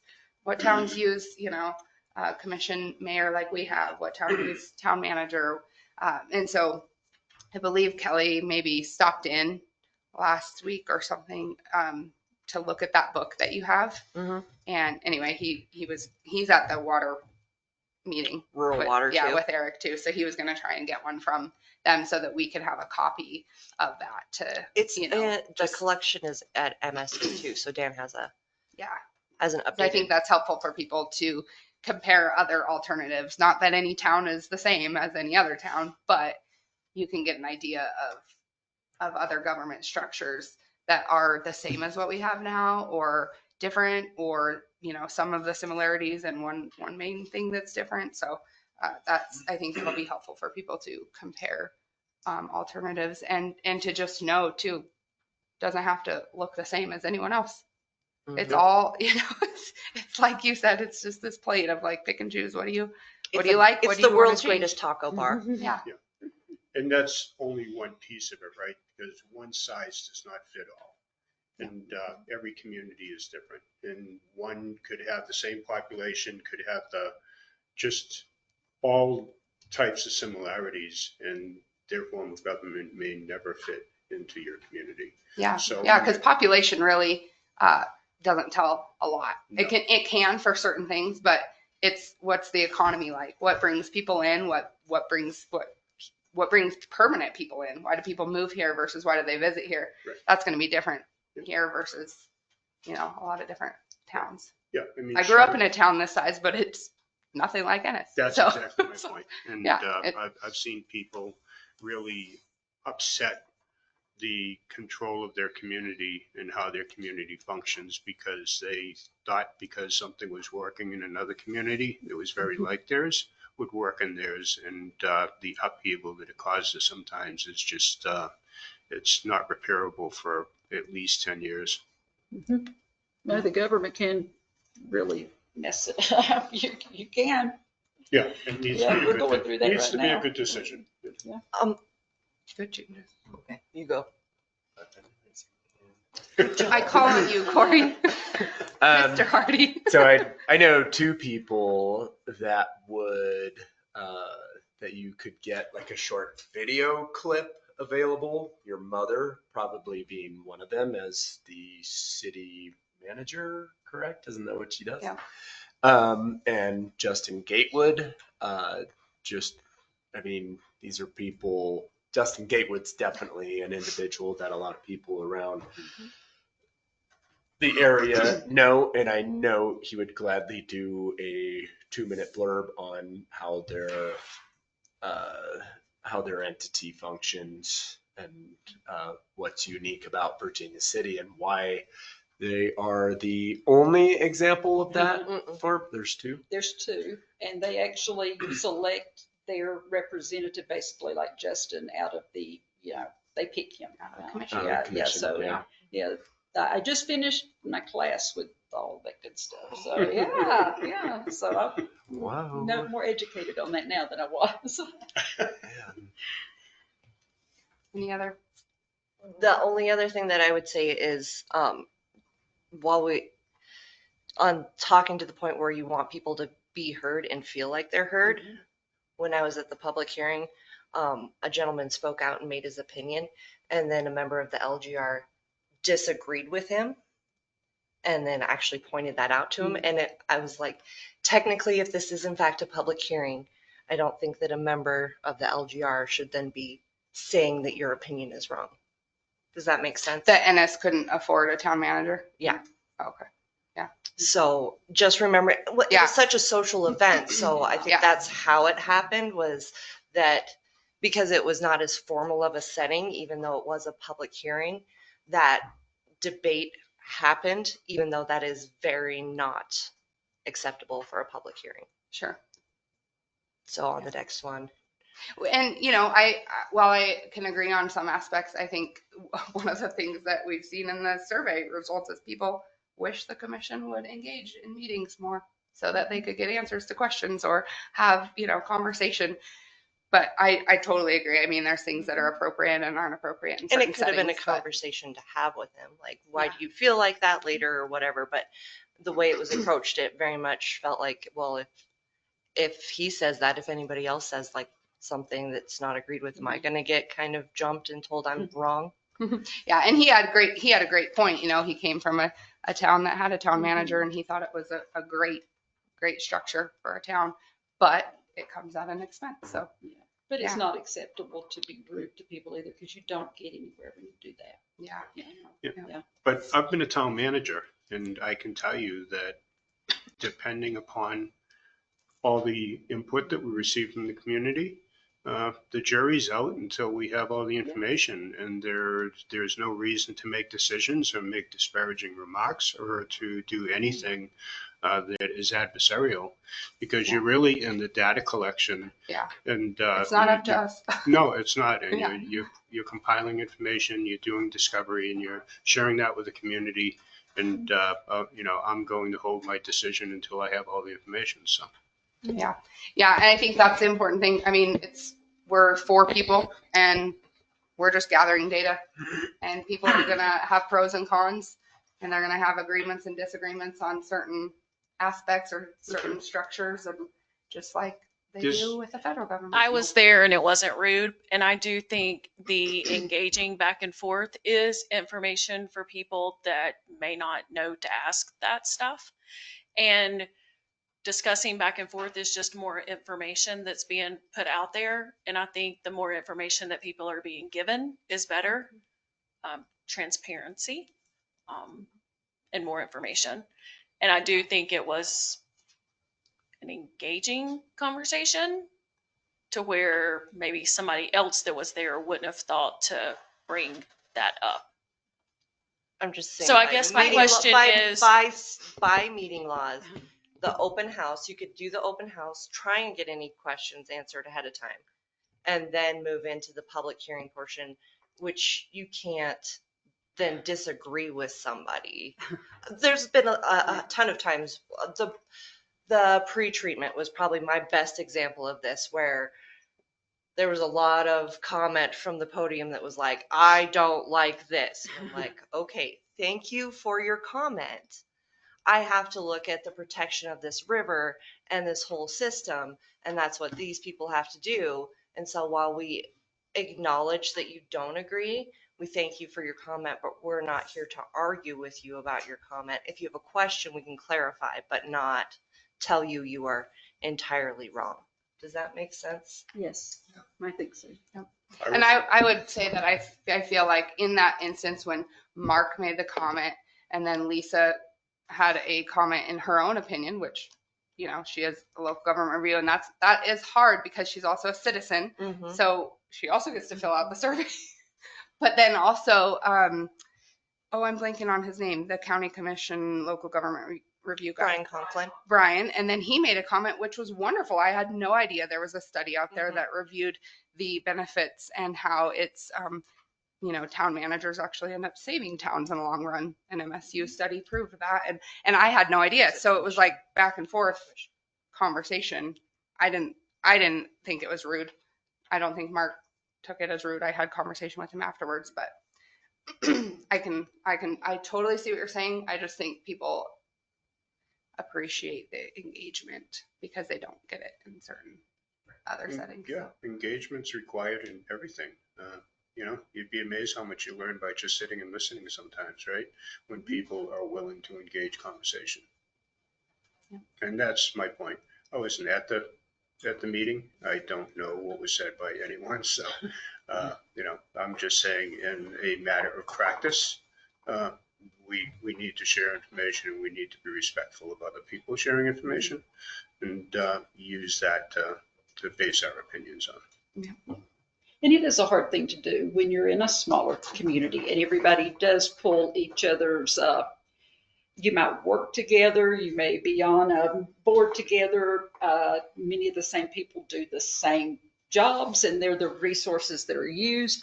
And then you get into public life and social media and comments that are made that are completely, I think, inappropriate, or, you know, it's stuff like that. So I'm actually trying to do less with social media as I can. I'll listen to some of the stuff that's said or see it, but I actually personally tried to interact with some people in the community. And, well, I'm not doing that anymore. No, I mean, It will be said in here or done in here, you know, for certain things. And yeah, because people want transparency and openness, but then they'll threaten to run your kids over and things like that. So yeah, so we're not doing that stuff anymore. Yeah.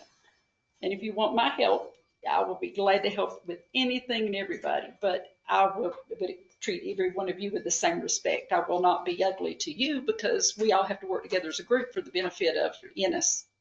You know. Great job. Thank you for keeping us informed. Really appreciate it. Thank you. The cards I've heard a ton of amazing things about. Like the timing was perfect. The what? Sorry. Your cards. Oh, yes. We thought I've good seen timing them too. everywhere. It worked out. It worked out really, really Yeah. good. And I think Karen hit the button on the right day. That was wonderful. I'm hoping with the whole schedule on there that it helps with some of the future meetings. Yeah. Maybe if we had more money, we could have done a magnet and everyone would stick to their fridge, but hopefully. Mine's on my fridge. Hopefully it's on their fridge anyway. Yeah. I thought the timeline on the back was a good idea. And so, yeah, we actually discussed doing another postcard for the June public hearing too, just because we did get a lot of good feedback of it hit the boxes at the right time. The Not too visual soon, not was too late, perfect. but, And yeah. I mean, it just had that good spring. And we're like, oh, it's spring. What's this? I don't know what it was, but it was visually perfect for Yeah. digital marketing. Karen, Good job. She did a great job. It's on our refrigerator. So I can tell you, right? Good. I look at it. Thank you. 10 You see it times a multiple day. times a day, don't you? Yes. All right. Next item is that Department of Commerce contract for SLIPA. So that was HB 355 from last legislative session. This was specifically to water improvements. We voted to, by resolution, to do that, to use those funds for water meters. This is the final contract from the Department of Commerce. Later, they've already awarded it to us, but this is the final checkity, just like last on the 819s for the growth policies contract from the Department of Commerce. Ed reviewed it. Says again, there's things I don't love, but they're not going to change it. So Ed signed off on it. And what was the total dollar amount we got from them? It says not, contract not to exceed $83,336. Did we get that amount? Yeah, it was based, that whole grant was based on your population. Yeah. And yeah, that's. We got that 83. Mhm. And then we had to have match funds to, man, I'd have to re-pull it to see what our match was. 21 or 26. I want to say it was 26, but I could be wrong. She could be right. I move to approve this and authorize going ahead with it. I second. Any discussion? Anything from the audience? Audience. Room. Anything from online? All right, calling the vote. Starts with Mr. Leon. Aye. Yeah, not you. Mitch.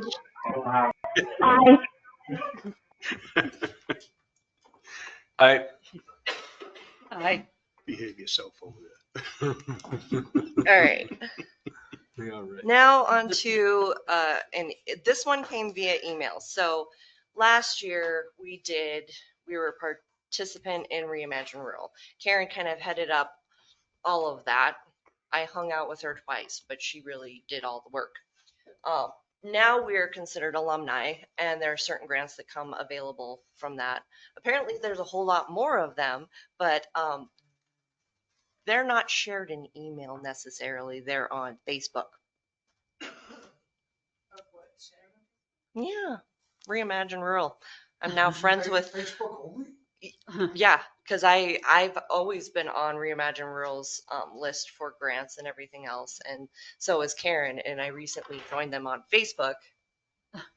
And there was 3 grants available this week that were sent out by them, and I'm like, oh, apparently I have to actually look at Facebook.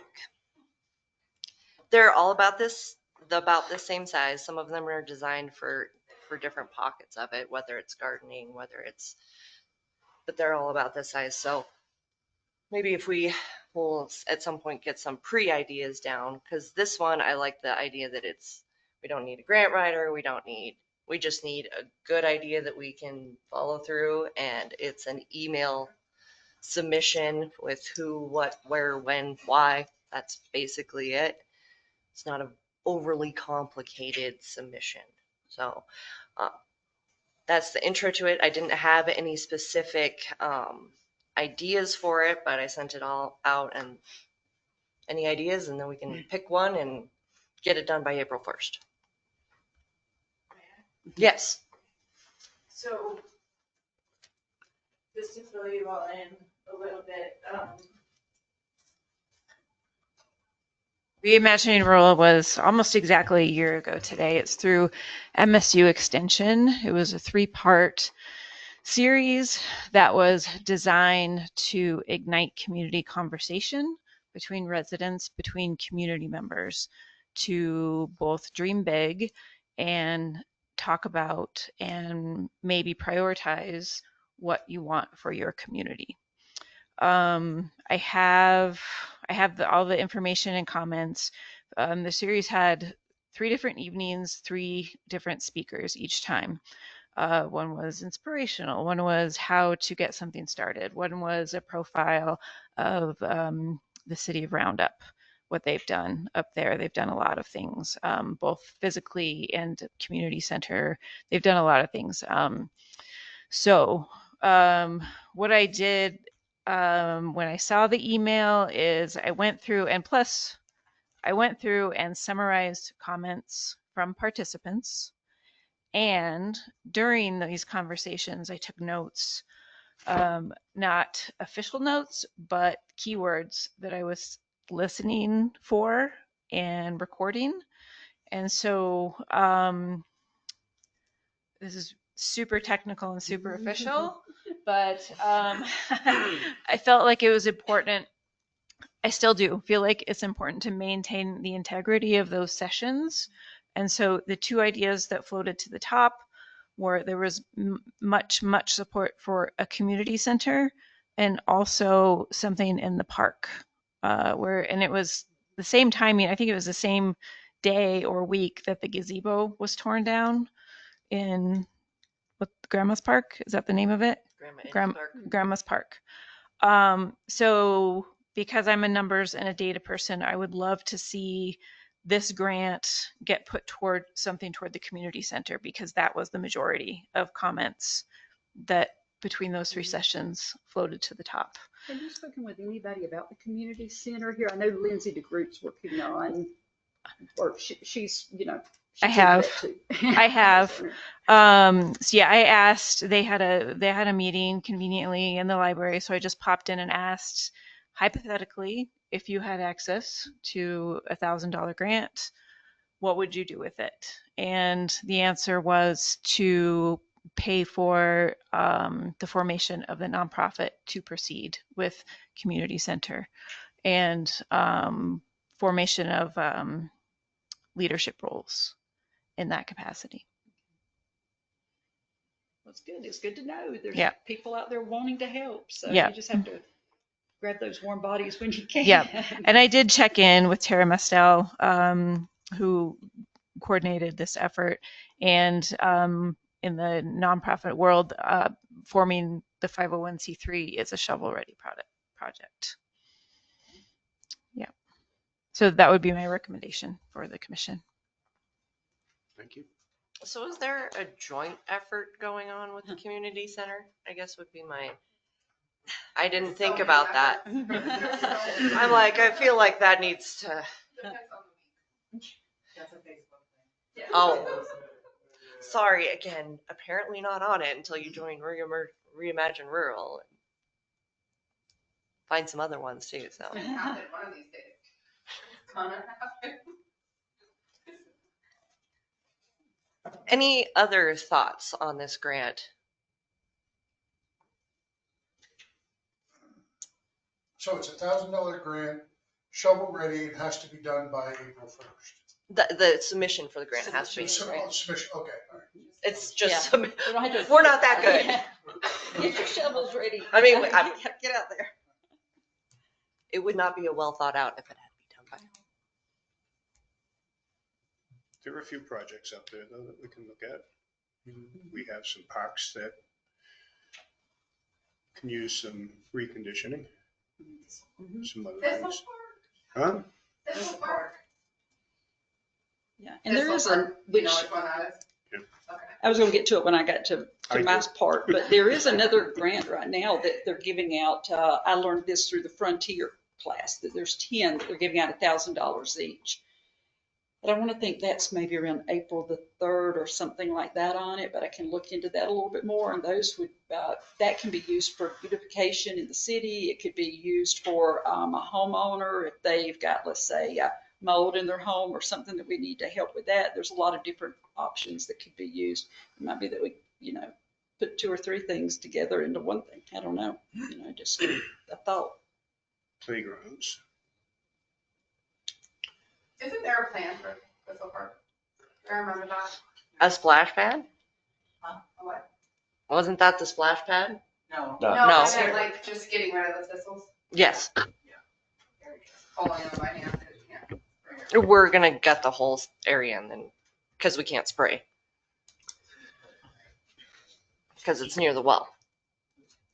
Wasn't the rough budget for the Grandma Ennis Park less than $1,000? We didn't budget for that. I got no numbers from previous Commissioner Palmerton, and Citizen Roberts was in a discussion phase with an engineer that she knew about the space. And I didn't receive any numbers from anybody, so there was nothing in that park. All of our park stuff was basically limited budget. $5,000 was the rematting of the fishermen and the upgrade, just the mat and the chip for Calmly.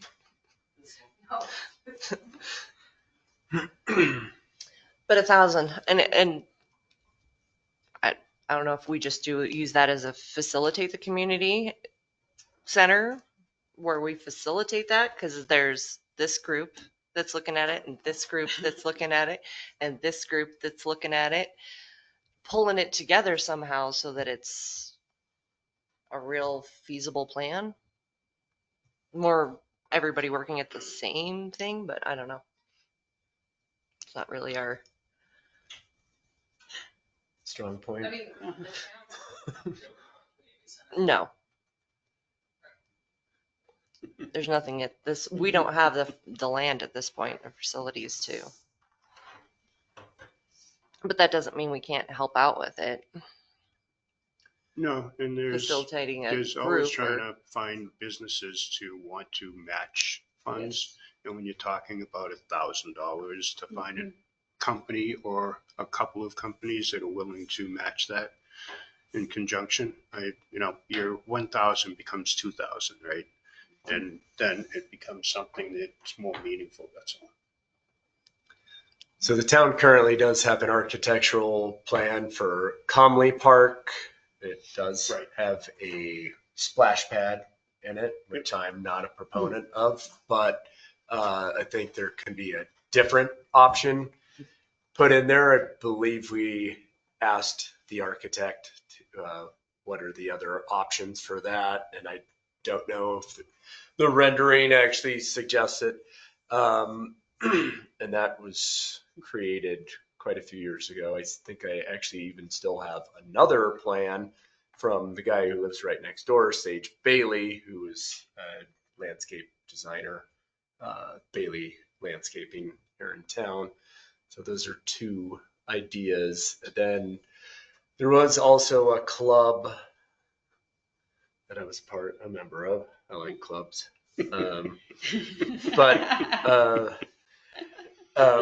It's Mike and Brenda Jones, and they approached the golf course, then Commissioner Heckler, then just before Bill Todd took over, that was talking about making a trail system up at the golf course so we can have year-round trails available and not have stuff closed off for, like, Lions Club Park is open again, but the other park across the river is not going to be open for a while.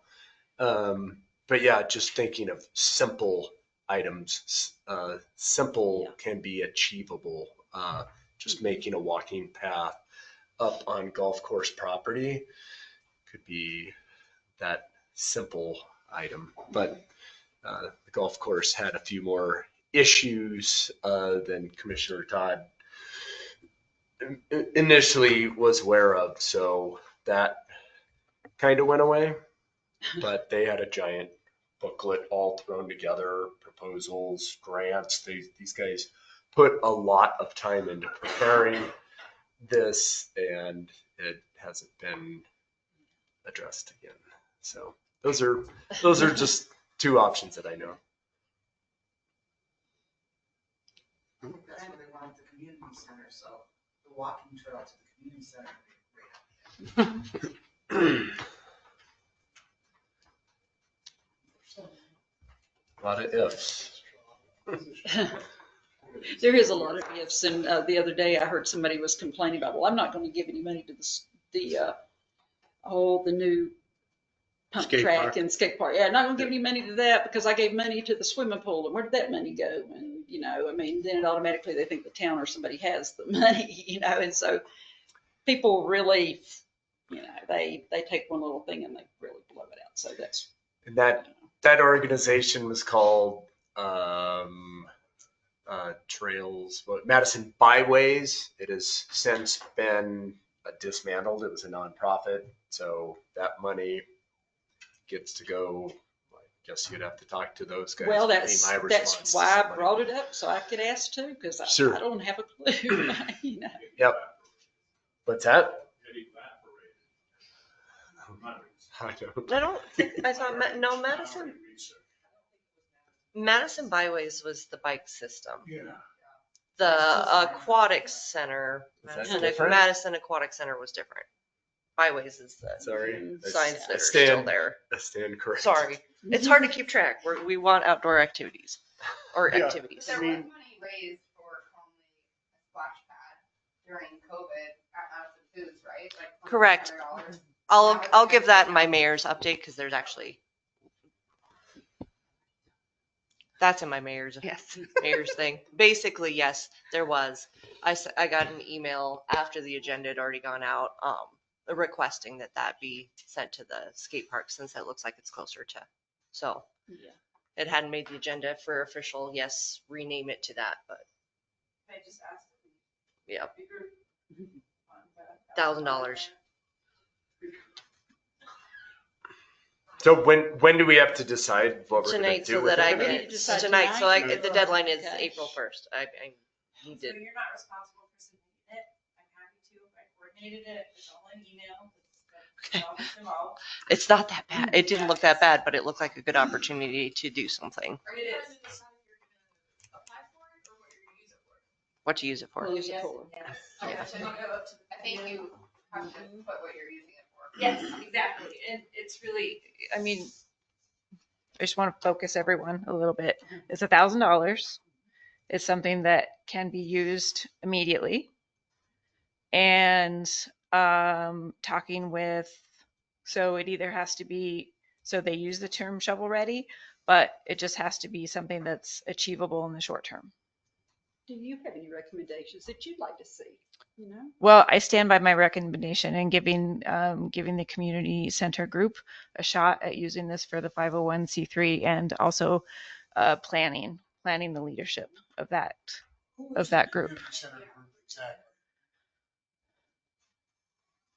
This is off the record. There's been a group that's been meeting that several members of the community. There's the Lions Club community members and maybe a couple of members of the golf course. That's totally unofficial.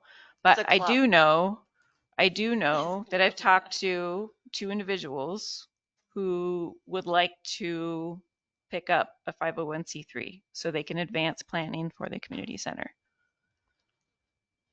So do they have a mission statement and exactly what is their vision of a community center? That I cannot answer. Have you seen the plan or the pictures of what they would like No, to have up at the golf? but they course? can't. I have, Anybody yeah, seen I it? have. All right, order. Yeah. What I'm saying, what Karen is saying with that, they can't do that because they don't even have a Have a group. 501c3, yeah. So the other part of that, what I said was some community input sessions. Mhm. Community input sessions. Use this money for facilitating community input sessions. Why do you have to use money for that? I'm just curious. I mean, that's just, There's- I don't understand why the 501c3 or whichever kind they're going to have can't be a lot cheaper than that. And also why we can't volunteer our time for this and maybe, I mean, I'm just one of those kind of people. I just do it myself instead of, and that might not be the right thing. I'm just saying, I'm just asking. I cannot answer that. Okay. I am not a representative of any kind of the community center. I just know my involvement listening to the sessions, these 3 sessions, and listening to the community. I'm just relaying community input. Mm-mm. What was your question? I asked if the senior center had anything that could be considered shovel ready. So ordinarily I would say great, but again, I'm just trying to honor the integrity of those community engagement No, sessions. I Yep. understand.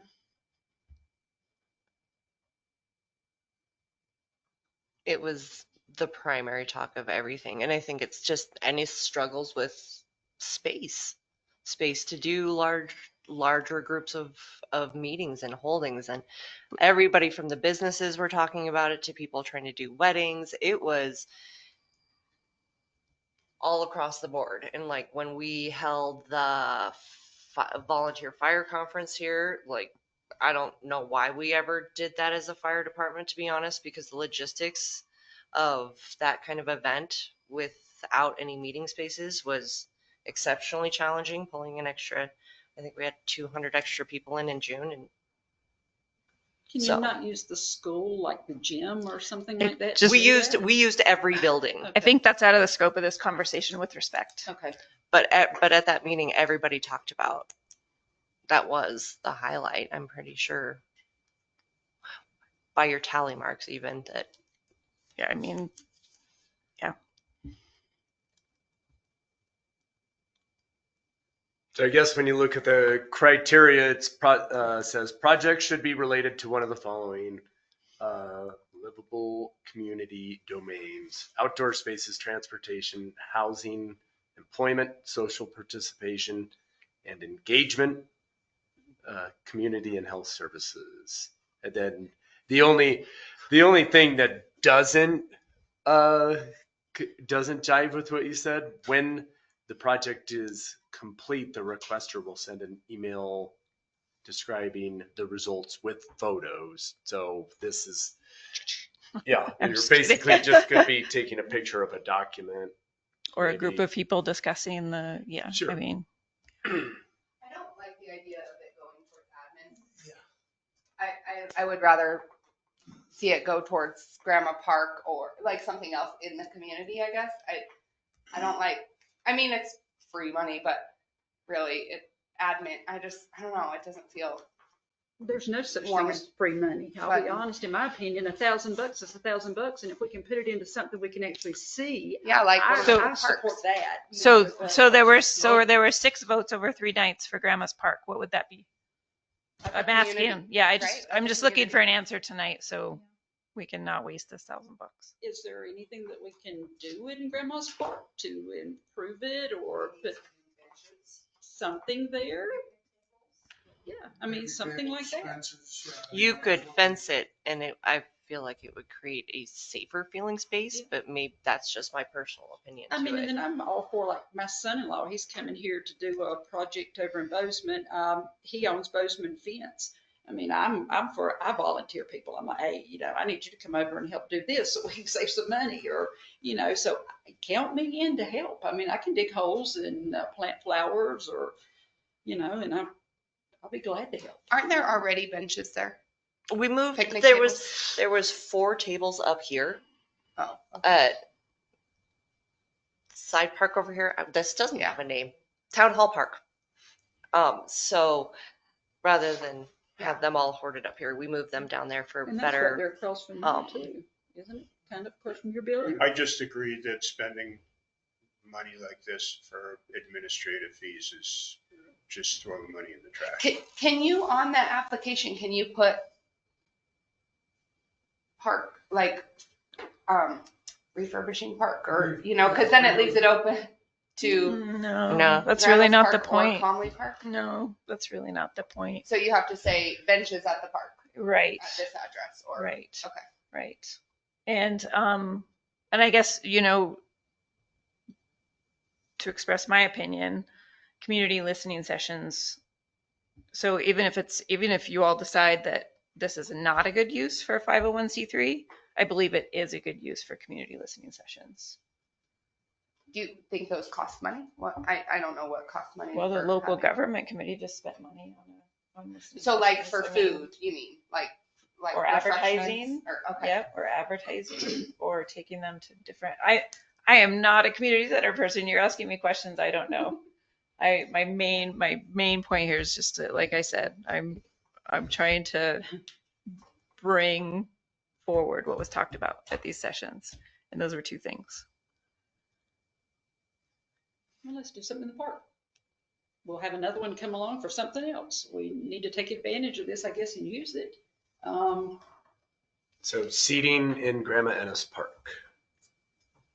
I mean, we can make it beautiful That over there. We makes- can fix it up and we can get people to donate.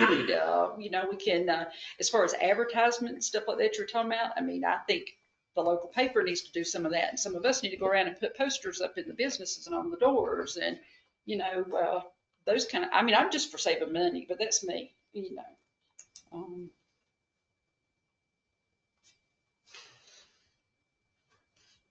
I'm sort of tapping out because I'm not going to try to find a way to spend money that I'm not sure that there's a reasonable way to do it. Okay. And I'm willing to tap out as well. I've presented what I have. I don't know if I'd have any more to No, and thank you. contribute. Yeah. Thank you very much.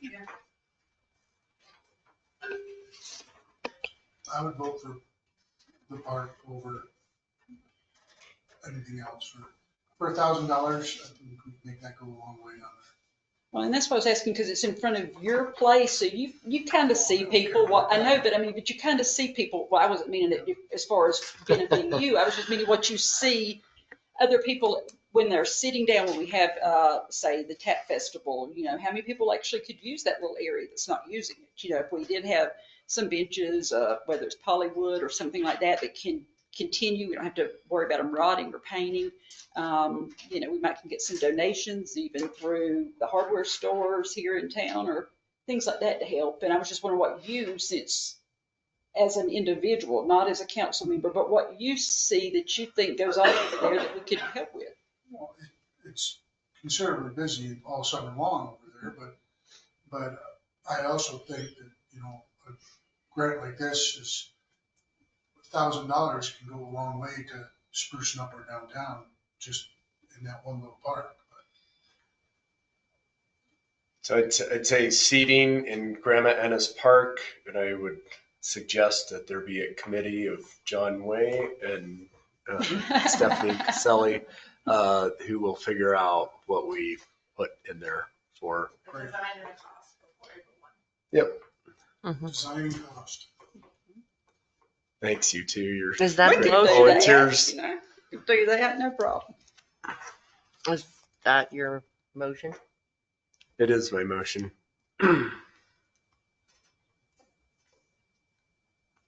Is there a second?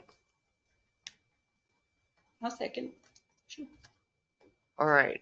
For the $1,000 grant to go towards improvements at Grandma Ennis's Park with committee members John Way and Stephanie Selly to have materials. What did you say? Cost of materials. Okay.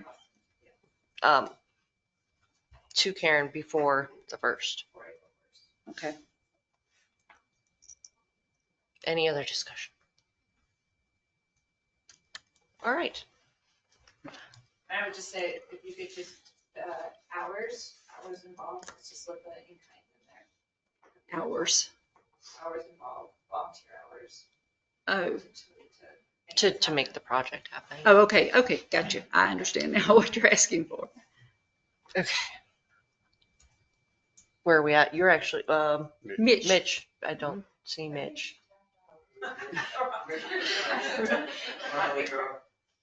Okay, then. Aye. Aye. Abstain. Okay. And no Mitch. Still carries with 3. Why did you abstain? You abstain? Okay.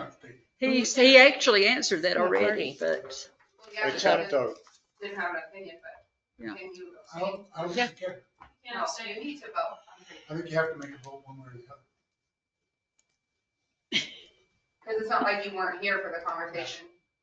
You have all the information everyone else does to vote. I think. I You think just you can't can. abstain 'cause you don't want to vote. Right? I think that's correct. I want Robert's rules out. All 1,000 pages? And are we going off of the informal version in which we can have discussion before a motion, or the other version? It wouldn't change the. I'll vote in favor if it pleases the audience.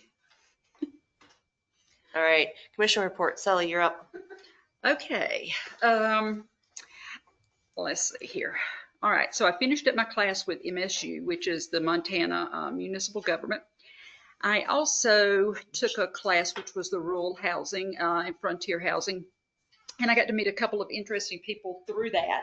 I met a lady, and I can't think of her last name right now, but her first name is Tracy, and she actually works with the Montana, like a health department. Anyway, and she's part of the rural housing as well as MSU, and then a lady that lives here in town named Dawn Coughlin. And Dawn is from Ennis, or she lives here in Ennis now. She is actually the executive director for Montana Trust. And that is what Mr. Jim Jarvis spoke with us about last month, speaking with, when they were talking about obtaining land in the community and using that land to Montana Trust would be the one that would purchase the land, or we would donate land to them, that type of thing. And then they have the financial resources that they build this affordable housing, whether it's workforce housing, whether it's for older people, whatever, you know what I'm talking about. Okay, so that was a two-part webinar. And so after that, like I said, I got to meet with Tracy. I got to find out a lot of information. Red Lodge has been doing a lot in their community. And so I was able to listen and find out some of that. I did find out that there is that Rural Health Small Grant. There's 10 of them. They're $1,000 each, and they can be used for individuals' homes. They could be used for a town project. There's several different things that they could be used for. So that's something to consider. I did sit and meet with Dawn, and I'll leave these things here with y'all. I can get some more of them if anybody would like to look at them. This is the type of stuff that they do, Montana Trust. What a trust is if you're familiar with land trust, which means that they continuously own the land, the home that's built upon it, then an individual would buy that at a better price, and the person's not having to pay for the land. So then eventually they rebuy that house back, and it goes back into the community and those kind of things. But they have big visions for a lot of different things. So that can be done. They even have done things as small as like this 10-acre parcel here. This 10-acre parcel was good for farming, so they were able to lease it out to someone who farmed it, and they're building a couple of individual homes on that same property. Anyway, we talked about affordable housing. What is affordable housing now? As of 2 days ago, affordable housing, the average first-time home buyer is 38 years old. You have to make $117,000 as of the day before yesterday in order to be able to afford a home here in Montana. And that's based upon the figure of, I think it is, the average house is something like 400 and let me see here, $400-something thousand. $417,968 actually is the median home sale price. And that is across the United States is substantially more than that in Montana. So anyway, this is just some stuff that I've looked at and talked with them about. I am going to be going to the housing summit that they're having, and I'm going to attend in Billings in May, another yearly housing, and to kind of get to know some of these people and what they can do. I do think that there is some opportunity for the town to make money. When I was hearing them talk about a while ago with the school, I thought, well, gosh, you got teachers. These teachers have to buy homes. Where's those homes coming from? I don't know that the town would like to be a landlord. From what I've understood from these people, most towns don't start out wanting to be landlords, but they do because, you already have the land, or you can buy the land. You've got the houses on it. We've got teachers in the school that need it. We've got the police force that needs it. We've got the hospital that needs it. Those are just things that people need. If you want to bring in good people to the town, they've got to have somewhere that's good and safe, just like the school. That's just part of it. So anyway, that's what I have been doing. I think that was it. Thank you. Congratulations on your 6 weeks course. Mitch finished it up as she was taking it as well, so she finished it up as well. Yeah. You. Last month, I've been to Helena 16 times for legislative issues. And that's pretty much all I've been doing, just driving back and forth to Helena. Thank you. Yeah. Where's Senate Bill 360 at right now? Which one is 360? Or is it 260? 260 is the one for big stuff. 260 is still sitting in committee. Here's the problem with 260. The guy who sponsors it, Senator Hertz, is a friend of mine. He's carrying one of my bills. He's really smart. He's really good at what he does. But he's also the chairman of that committee. So what's the first rule of a good chairman? Never call a vote till you know how the vote's going to go, right? So it's not going anywhere till he knows it's going somewhere. So there's talk about amendments. I haven't seen those in draft format. They're not anywhere where you can get at them. Will amendments come? I mean, and just remember, transmittal's done, but it's also a revenue bill. So this could get snuck in the last week, and things are going to get wild here the next couple of weeks. You know, once that timeline starts ticking down, stuff happens fast. And Senator Hertz is smart. He is the smartest son of a gun up there. To where if he wanted to, he could move it, vote in committee, floor vote the next day or the same day. So just have to be careful on that stuff and keep an eye on it, because you know that committee meets in the morning, committee vote, have it ready for floor vote in the afternoon, and then second reading, and yeah. What's the deadline? What's that? There is no deadline. There's the last day of the session. Yeah. And you can actually download a bill tracker app, and you better be following these things if you want something to not happen, because you don't know it. It's done. You can add to yours. You can create your own bill tracker. And the other thing is you can follow somebody else's. So like I follow the leagues because of the format of it. And they link us to committee members. They link us to any news articles relating to it. And they kind of pop up when amendments come up. So that's the one I like. And then I've added ones. And then once you track bills, then every morning it shoots me an email for, you know, what bills that you're tracking are in committee or for votes today, and what new amendments came up on any of the bills you're tracking. And so every morning. That's not moving. No, but it can. But it's by design. There was one that the league opposed very heavily that was going to be heard while we were at executive session, while all the mayors were at training, and they moved it because they didn't want it on the same day that we were all actually in town. So yeah, it's like that all the time up closer there. it gets to the end of session, the wilder it's going to get. But the good thing is, you know, we're past transmittal, so we know what's there. You know, new stuff shouldn't bite you in the butt, except for revenue bills. Revenue bills can get brought in at any point up until the last week. So how concerned are you? He's your friend. I didn't like you saying that. What's No, that? you said he's your friend. He's my friend. Which it's like, okay, well, what do you know? What do you know? Okay. I know Mr. Hertz pretty well. He's carried. Give us the insight. He's carrying a bill for me this legislative session, and he carried one in the past. And the reason why you use him is because he's the easy button. I mean, he does a good job. He has a lot of bills. He has a lot of bills. He's not well liked. It's the easy button, you know. You need something done. Yeah. Push the easy button. And sometimes you might not do. You I may think he disagree with has too many somebody on bills. different And issues. that's the but reason yeah. why this hasn't been pushed through. might be, Because but- he has some other ones that are more hot, and he's overloaded with work. Well, and also, you know, they're going to negotiate on these other ones to against this one. It's a big negotiation thing. So until there's amendments in writing, I mean, all you can do is sit there and watch and wait. Or email. Well, email, yeah. you can call, you can go in person, and the best thing to do is if you really want something, you make an appointment and you go sit down with your representative in person. I follow 3 different ones. I follow the cannabis industry. I follow what our government is doing right now.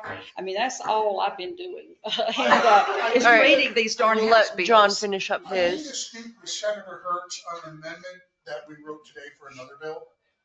So when we get that language all finished, we got the draft today.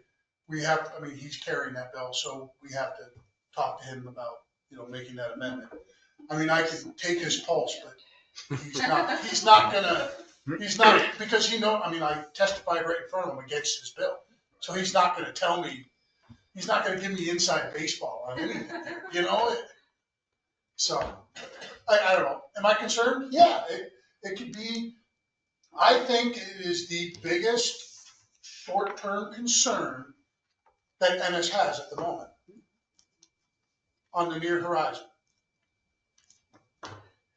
They Whether may we be can- waiting for everyone to fall asleep and go Yeah. into snooze mode, and then they pass it. Yeah, I mean, all right. Mr. Hertz had a bill for us 2 sessions ago, and we got a lot of pushback, and we left it to the last week, and then we resurrected it and put it in the omnibus and got it passed. So it works. So that's the game. That's the game. Yeah, Nice. and he's really good. That's why Big Sky is hired, or is, Yeah. that's, what is he doing for Big Sky? Yeah. Yeah. So, yeah, I think it's the biggest short-term threat we have as a community right now today. But if we can get it defeated, then that threat goes away. Jim? Let's see, on Tuesday evening, we did our kickoff for the growth policy, and it went very well. It was a great conversation with Great West, and we have established that the committee will be meeting every other Tuesday, beginning on the 25th of March, and we'll meet every 2 weeks in succession after that. And we will start at 6:15. William O'Neill Witt actually will be chairing for the growth policy team. And as we spoke about earlier, we want to hear from everyone. So we're going to create as many venues as we can to get and generate as much conversation about the growth of the community, and to be able to make sure that we get a good report. We don't want a report that's going to sit on a shelf. We don't want a report that's so big that people can't understand it. We don't want it to be overly ambiguous. We want it to be something that we can actually use, and generate interest in the community to be able to fulfill the commitments of the policy. So we feel that we're on a good course. We have the 2014 growth policy, we have the master plan, and we have a number of other things that we're reviewing. And we have a full commitment to make sure that we hear from everyone and find ways to hear from everyone and incorporate all of that into a good opportunity for Great West to give us a final document that is going to be useful to the community. So. And you said you're going to be meeting every other Tuesday? Every other Tuesday, so we'll start on the 25th, and then it will be every 2 weeks, 6:15. We meet right here unless we change the location where we'll be meeting. The only other thing that I'm going to do is that today is my wife's birthday, and I missed her birthday dinner, and I will take her out to a birthday dinner on Saturday. But I just wanted to take a second to thank her for her allowing me to do this evening. I'm like, I just went.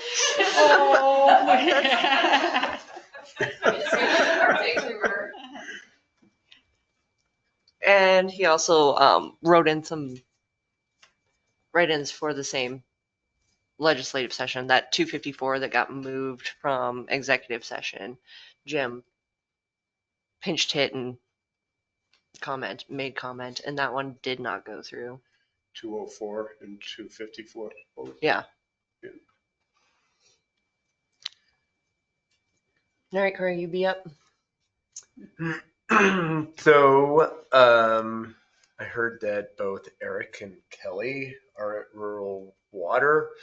That takes me back to 5.5 years ago when I was kind of first in here and we were talking about raising water rates. Kelly was our former, what's his title? Public Works Director. And he's like, yeah, we're gonna raise water rates. I'll go talk with Rural Water, and we're gonna get that done. It's 5.5 years later, and we haven't raised our water rates yet. So I'm just gonna express upon all of us up here that whether we do it, we just need to make it an absolute priority. It just needs to get done like yesterday. What else? Do you want to say why that you would raise the rates so that that's clarified? So we can apply for grants. You are not qualified for a grant unless you are what they call the target rate. Just so that it's clear that Mr. Hardy's not like, I want to raise the rates to raise the rates. It's for the purpose of being actually eligible for the grants. You must reach target rate by end of project completion. They like it, and you are eligible for even more if you are at or above target rate at 100 to 125%. You get one chunk.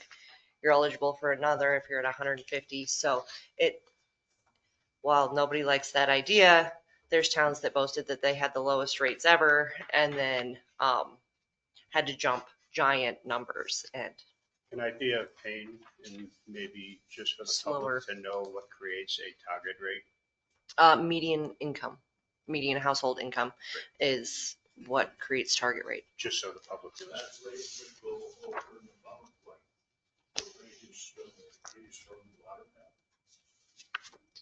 Sorry, please use the mic, and I couldn't hear that.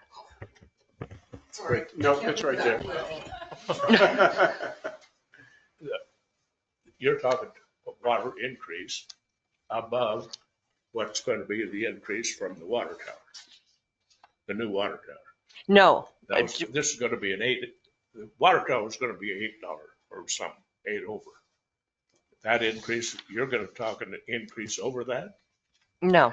To at least the target rate for sure is what I'm expressing. But what's the target rate? What was presented in the rate that you're talking about during the PER. Yeah. He's just saying it needs to happen sooner. Needs to happen. Not in addition to. Right. So that we're ready for that project.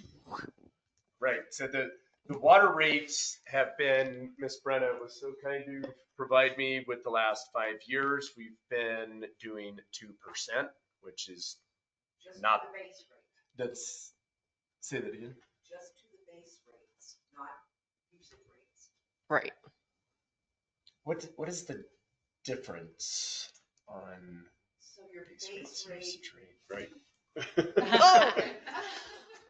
Oh, I'll stand up, I'm close. Should just hand out a few more of And these. this is You're very important. hard to too. hear. Yeah. So your base rate, Bare minimum. right, but that's going to your structural system. Okay, water rates are like right now, water is $1.92 per 1,000 gallons. And those can go towards operating costs. But if you have an excess, you put it in a savings for projects, upkeep of your system, etc. Sure. So anyway, base rate, it pretty much goes to structural. Okay. And that's 0 gallons used. You Correct. pay that no matter. Correct. You pay that no matter what. So yes. Right. So the last 5 years we've increased on the base rate to 2%, which doesn't even keep up with the rate of inflation. So it's something we definitely need to pursue. And like I say, yeah, it's been being discussed for long enough, but it's time that it gets done. What else? You're Inflation's probably going up. Yeah, yeah, everything's getting precisely. expensive. Yeah, I guess back to the growth policy committee. Yeah, we had a fantastic meeting. I have high hopes dealing with I want to call him Dan McCauley, but it's Jerry. Jerry Urbans. You know, and Jerry was our guy who did the well, came in. His last experience with the town was not so positive, but I think we've got a different group of people here. Maybe it's not COVID. I believe didn't that happen while COVID was going on? So I'm very optimistic that it's going to be a positive experience. What else? Yeah. Other than that, I really don't have much. Okay. My first item was Susie sent me a forwarded email from Jacob at County GIS, and it stated basically that since we have updated all of our annexed and unannexed properties, that he recommended that we do a resolution to update our voting precinct. I then went, ooh, that's outside of my pay grade, or Wheelwell, or anything that says voting. Not good enough to write that resolution. So met with Ed, and Ed's done a very thorough review. And the last time the voting precinct was updated was in 2023, and by the county, because the county is actually the governing body in Montana Code 13 that referenced that. So now I have to go back to GIS and the commissioners and ask them to then do our voting precinct update at the county level, because it has never been done at the town. It has always been done by the county. So almost check mark, but not quite. Does So the county provides us with that service? I guess they Yes. Do they provide every town Mhm. in the county? So they did, I wish I knew the number, 606, maybe 2023, don't quote me on that. But they did a whole county update, and it very specifically had Ennis in it in 2023. So I'll contact them, say, hey, you already have this. Jacob in your office already has all the updated stuff, so hopefully we can get that checked off, because there's very specific rules about when it can be done. So I'm kind of on a rush because it 120 days, so it might not happen until after the May. It have to look at the timing of it, because it can't be changed. A voting precinct can't be changed by resolution within 120 days of a vote. So I've been trying to hot item it, but met with Mr. Nehan on some of the legislative things. We're kind of batting around the idea of going again Monday, because as you all kind of gathered, fast and furious last half of session. Tying into last half of the session, while we were at the planning board, they asked the council if they could have a joint session. Mostly they want to be able to update themselves on where we are on the PER. So I would like to wait till session is done. We know what funds exactly we're at. Have Joel and Colette come in, regroup as to our PER. For what funds we got, we might have to have the discussion of where are we at, where are we regrouping, and what's the plan now that we know where the funds are. Are we to loans? Or are we to proceeding? But I don't think that we can have that joint discussion until we have all the real answers. So as soon as session's done, that's when I'd And like most to. of those decisions will come in the last meeting session. Exactly. So there, I feel like if we're trying to really get those answers, we have to wait till the end of session and then have that joint meeting and reevaluate that water PER for where we need to act. So that's on my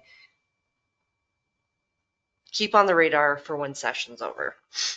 Corey and I did our follow-up for the sheriff's office with Ed. And then I guess that was an executive session in Helena for 3 days.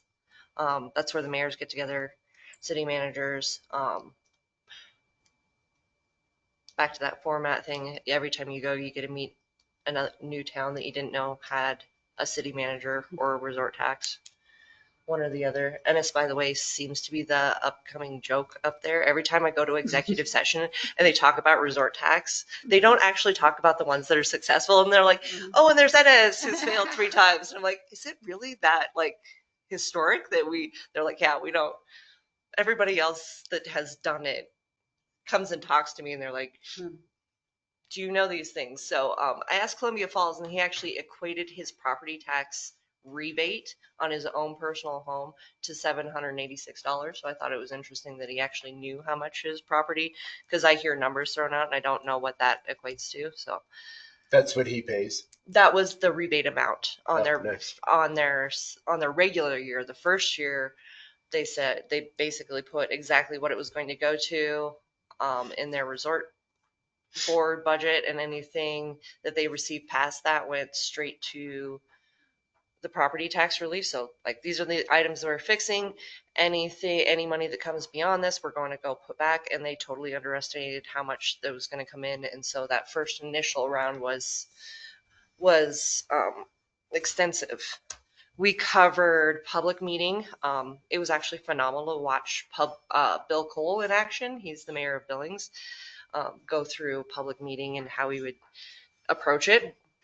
So I've kind of reworked and should be almost done with the public meeting policy for that. And apparently everybody else runs digital hourglasses and some other fancy things. Then after that, we went through Jeopardy with MMIA, going through everything from property to risk to the services they provide in their 3 major brackets, how all of our 5-year ratings work. So when we get to those, I'll actually be able to explain them. Like, this would have been great to know my first year and how the 5-year trend goes for all of your rates. Like 0.8 is that's a good number. So when those actually come in, which they don't expect until mid-April, then I can go through those more thoroughly. What else was the highlights?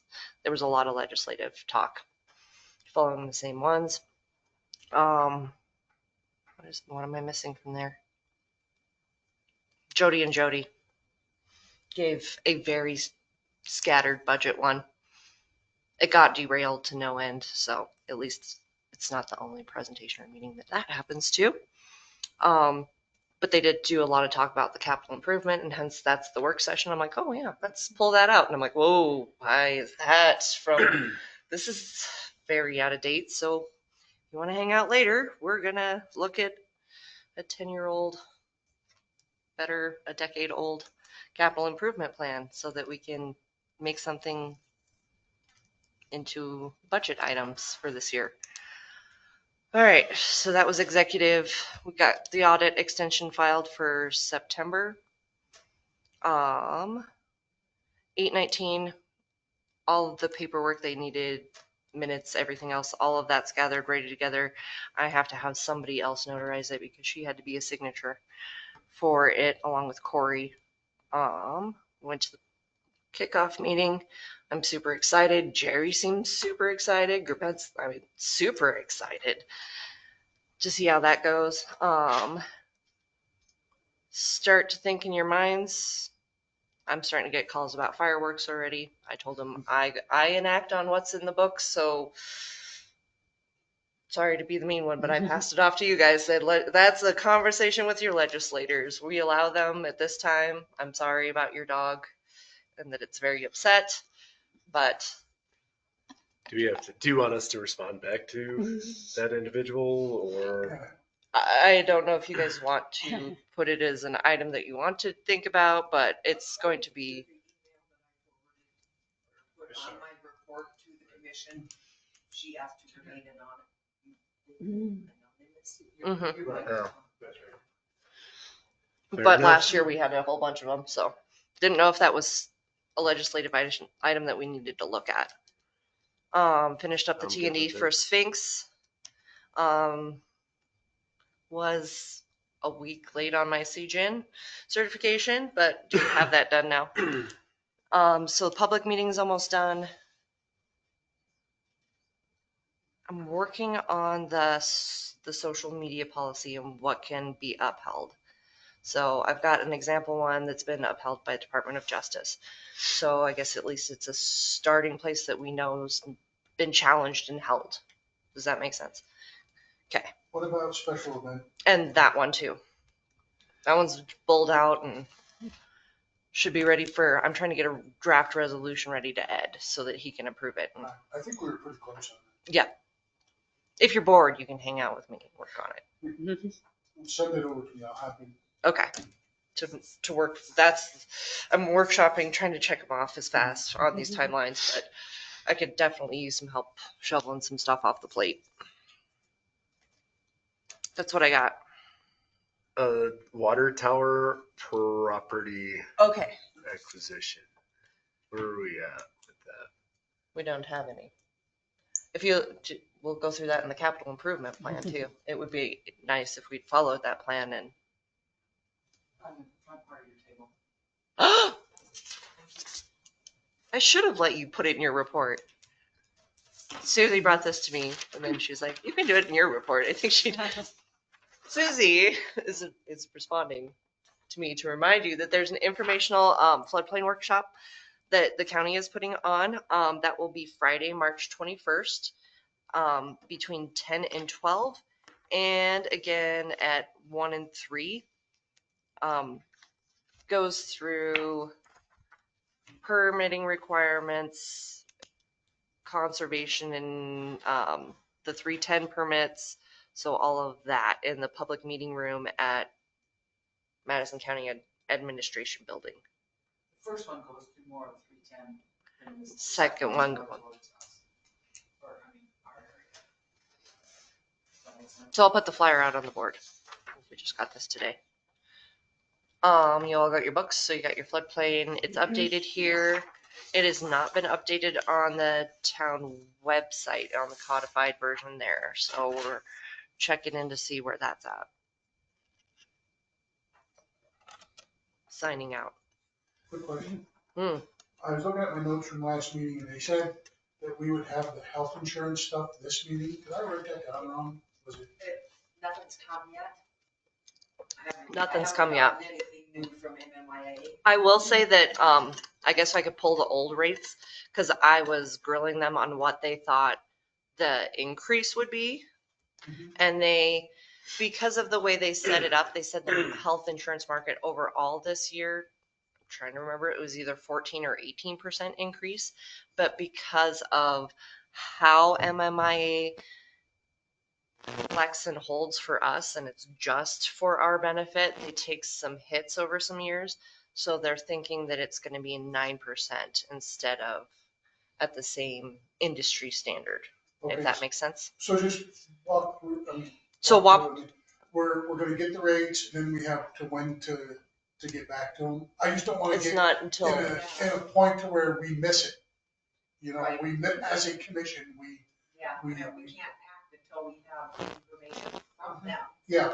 And as soon as I get it, And then typically, I'm thinking, John, we have until like the end of April. Okay. So that's one more meeting between now and then. One. if we get it before then, we're going to work session it. Yeah. Okay. Yeah, I just don't want to miss the opportunity. Right. Yeah. I was. Let me send an email to that one. I was talking to an MMIA rep today and I have to give her a call back tomorrow. So I'll ask her where that is in process. Thank you. You just took a check back off mine.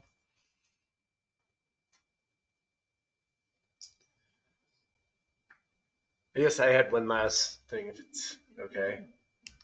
What you got?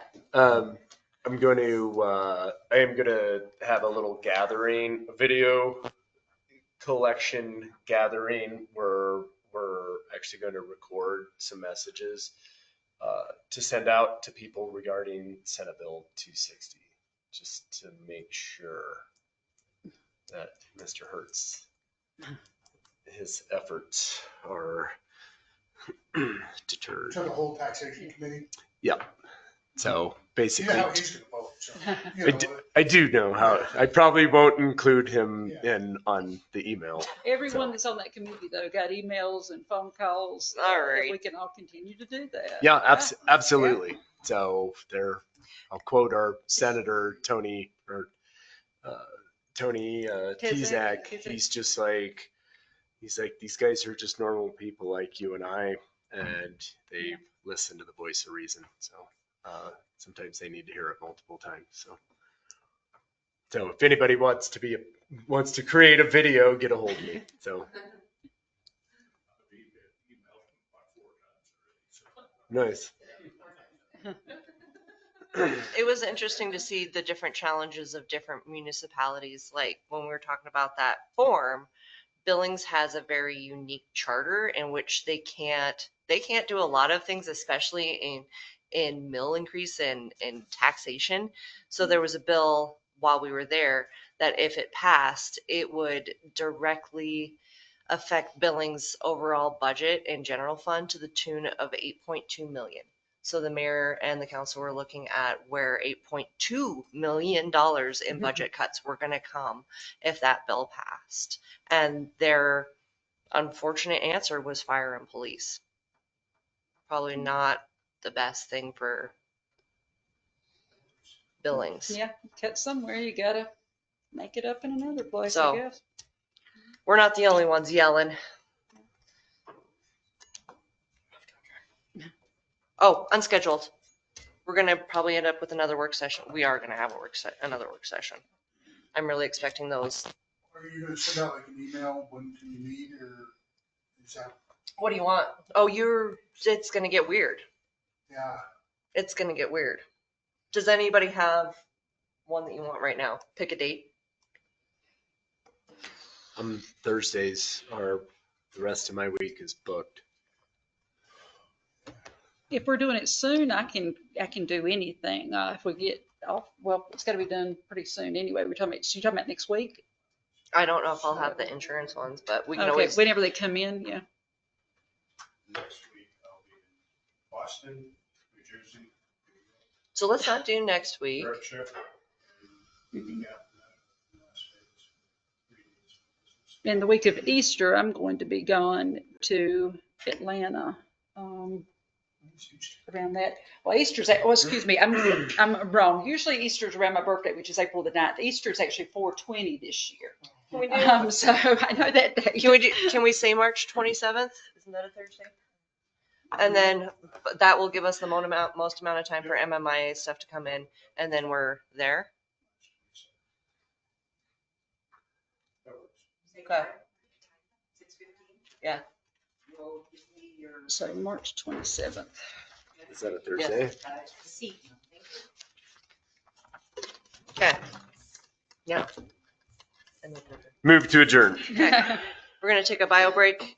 At least what I'm looking for in the work session part is what's your priorities? Where do you want me to focus on when I'm talking to department heads as to what's in that very outdated document? And then as a group, can we maybe make a plan? Because they included the training packet from conference on like how you approach one of those. I think the last one was actually done for the town by an engineering company. Can we save 20, 30 grand and have everybody fill out those things, sit down, do a ranking? I mean, make this the end of the year goal that, we as a group commit to doing the capital improvements so that we're not paying somebody else to do it. Yeah, and I read through that whole thing you sent. It doesn't, we can do it though. Yeah. I felt like we could comfortably at least get a pretty good hold on it. Some of the numbers part might be a little bit interesting, but even if we broke that up, but we'll do a work session and decide how we want to approach it. Okay? 10-minute bio break and then. Okay, did we vote? Hold on. Oh, I only heard, Corey's motion. Do we have a second? What? I. Second. Aye. Okay. All right. Okay, you're gonna turn. Bio break.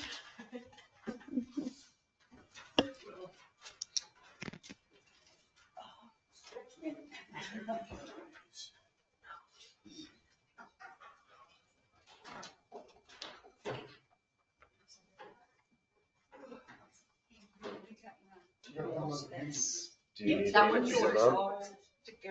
Yeah. We can just swap it. Nope, I did it already and had it all ready for you guys, so you're all good. I forgot I have to do some creative videos, you know, for newspaper stuff. They're gonna be you have to watch. Okay, all right. You know? I Yeah, like you, that. I like that. So we're gonna meet up with lady Kristen Beveridge is her name. She makes she's in charge of the skate park, and her kids are the skate park people. Yeah, we're actually working on her building right now, and she hit me up like, "Hey, do you want to have a hashtag? You know better than that, big sky." And so that's how everybody will start off, like hashtag you know better than this, big sky, and just give a little reprimand, and then let them know what our opinions are when the wealthy, God bless them. I work for a lot of them, and they have a lot of disposable income for me. So. Just going into work session, does anybody want hard copies of capital? Is it just one page? Or how many pages? It's a lot of pages. I don't know. Do I need one? President of the tree board. I have to think about stuff like this. Like, Okay. Last wasted tree or not? Do I really want hard copies? how many pages? I don't know, but it is quite a bit. Like a book like that? How many inches? They're good with that. Okay, yeah, don't need one. 3 inches.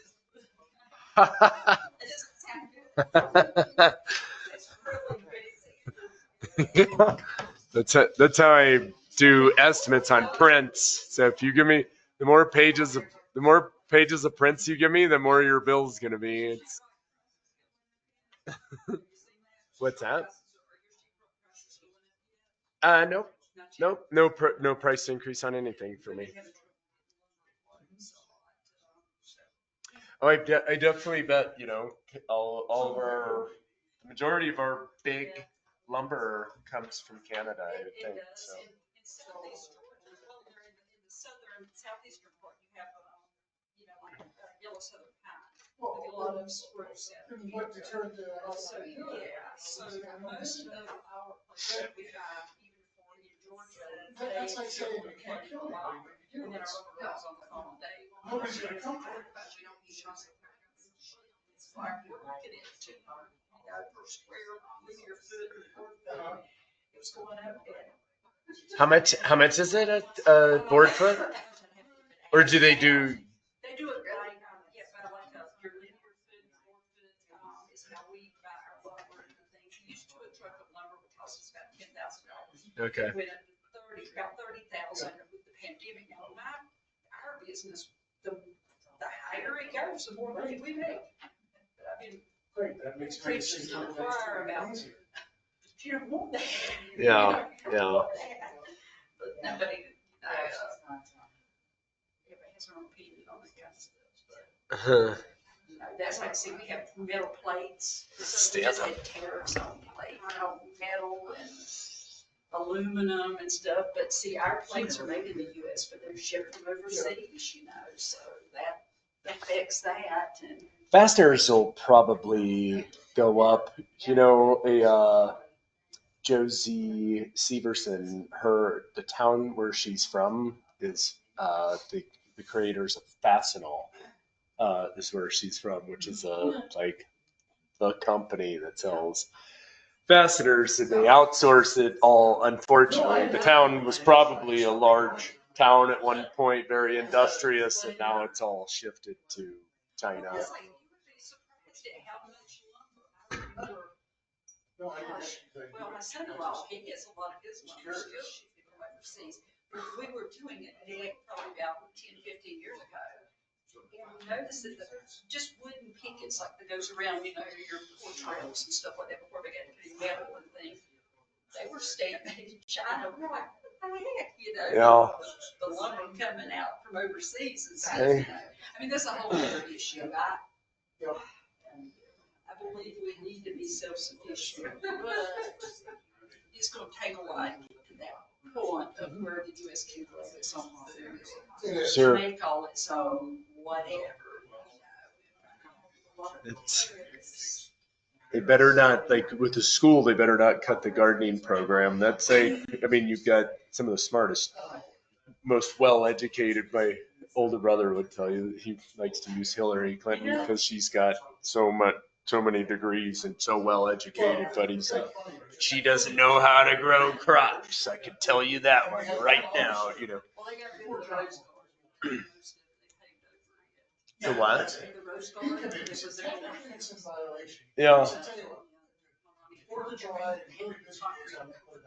Oh no! What? Huh? Huh? I don't do any like news feed. It's probably socially irresponsible of me, but I'm.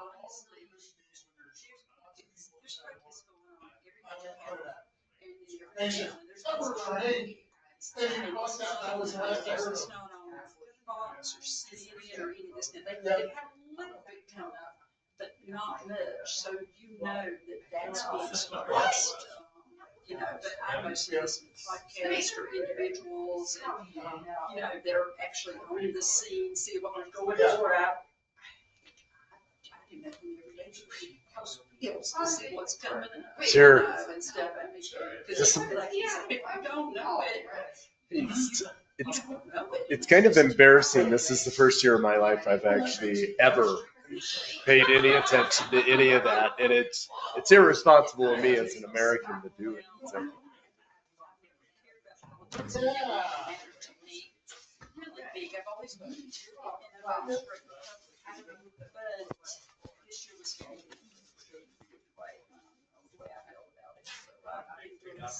a little bit more, you know. Yeah, you have to. It's city council and, you know, sorry. I just had to read all this stuff. And I try to read it for myself because if you do listen to, well, like I said earlier, the Facebook and chatter and stuff, I just got rid of I kept Messenger on so I could communicate with one of my buddies from Canada and then a few of my family members, and I just got rid of it the other day. I'm like, I don't want any of this stuff. I don't care.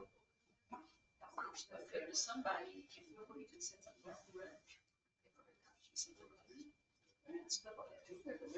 so I just said delete, unfriend and delete. And I got my notes. because I thought it would help me to see opinions of what people, what they're not really. Most people behind a keyboard will speak like different. Absolutely. You want to talk to me? Come talk to me. Yeah. And that just is a really big waste of time. Sure. That's the biggest thing. Yeah. And you have to. Social media is, it will very much consume you and you try to reply back to people, especially if they're not. Mr. Junior High incarnate. Oh my gosh. And they're in kids in this. High school, I think. Are we ready to, I just need guidance. Okay. He's doing the thing. It is not. It is. And then the next thing that it's I think it's depends who's working.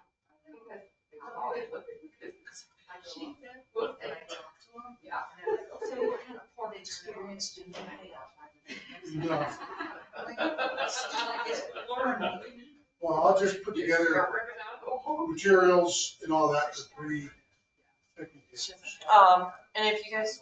And that should get us close to $1,000. Yeah. Anybody need a thing to? Sugar, I like one.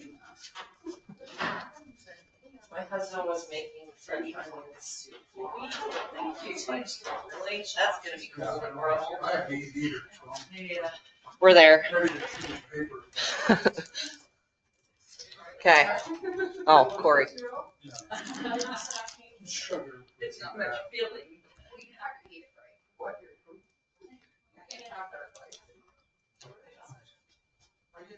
No, I'm waiting for Corey.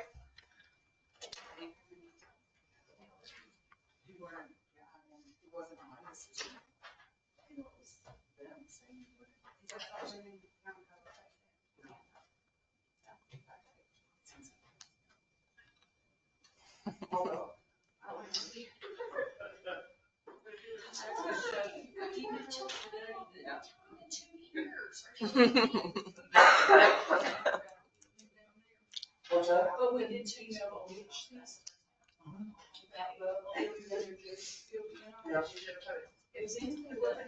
I don't know. Yeah. Oh, I really wasn't working. I already. Okay. You're just being protective. All right, let's roll through this. Capital improvement.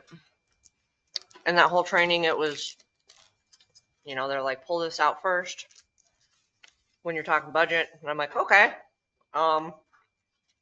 Houston, I can't use this as my guide to start for budget. So from this, I kind of wanted to go, where do you guys want to look at? Do we want to go through one at a time? But there's a whole bunch of this that isn't even relevant anymore. Clearly hasn't been followed as you look that we were supposed to be setting aside for that. Water tower acquisition. So we can just chunk through part of it tonight and go necessary, not necessary, start repricing. What do you want to do? Thoughts? Okay, right out of the gate, senior center, not our thing, not part of our thing anymore. Done. Oh, so many things. This building in and of itself. Wait.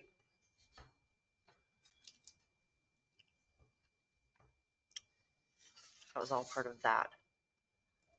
No, this was this building. The second page is town hall itself.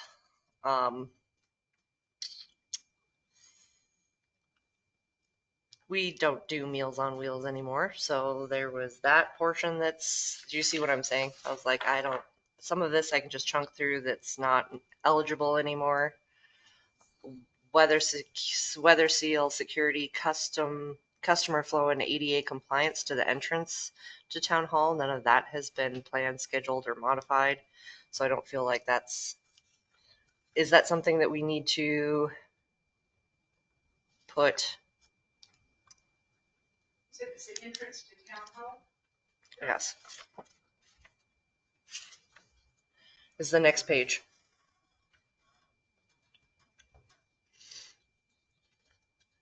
But for compliance, do we budget anything towards it, or is it not compliant? Then how would it go out of? There's been no action since 2012 on that item, so Is it not a 36? Yeah. Is it not a 36-inch opening for a door? This one is, but that one isn't. Okay. And then is this one? No. Let's fix it. Do you have a tape menu? Or at least price it. What do we want? If we can get them in this door, at least they have access. Yeah. And if we need to bring something out of the office into this room to help them. This one needs to be compliant because it's a courtroom, right? Mm-hmm. I mean, correct. How about the bathrooms? The bathrooms are. I believe so. It just needs to be one. So, It needs to be unisex. so that used to be the Meals on Wheels kitchen. When that went away, they did make sure that those two bathrooms were compliant. So as long as that door is, we can still serve. So this is probably not a hot item at this moment. Okay. Not a hot item. We'll go through and officially update it, but this is at least getting me an idea.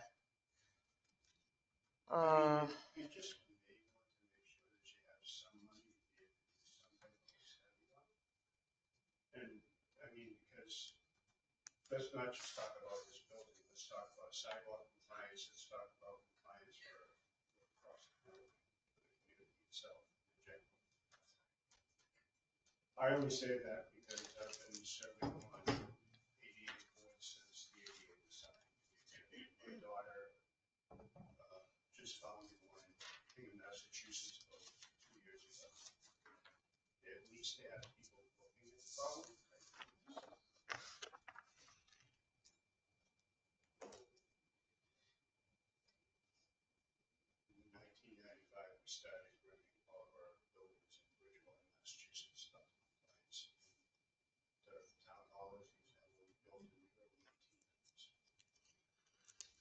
nodding heads.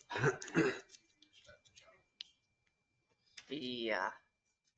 Okay. Ambulance bay improvements. This all had to do with the actual ambulances, as they were still an entity of the town. So that is no longer null and void as pertaining to this portion of it. Okay. Then it was to records management.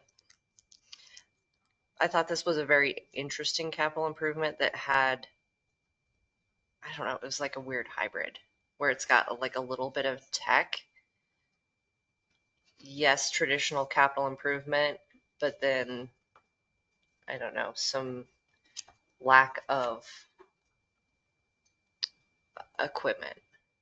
So I didn't know if, like, when we do our overvamp, we combine those three things, because a lot of the towns that I was talking to, they just do capital improvement, they do equipment, and they do tech, all separate as documents, and they just update it once a year in January so that they're ready to go for their budget every year, which makes a lot more sense than this. But hardware and software acquisition, I think this will just be in IT's regular budget, and they've already been on a rotation. So I don't think we have to do it as this is written.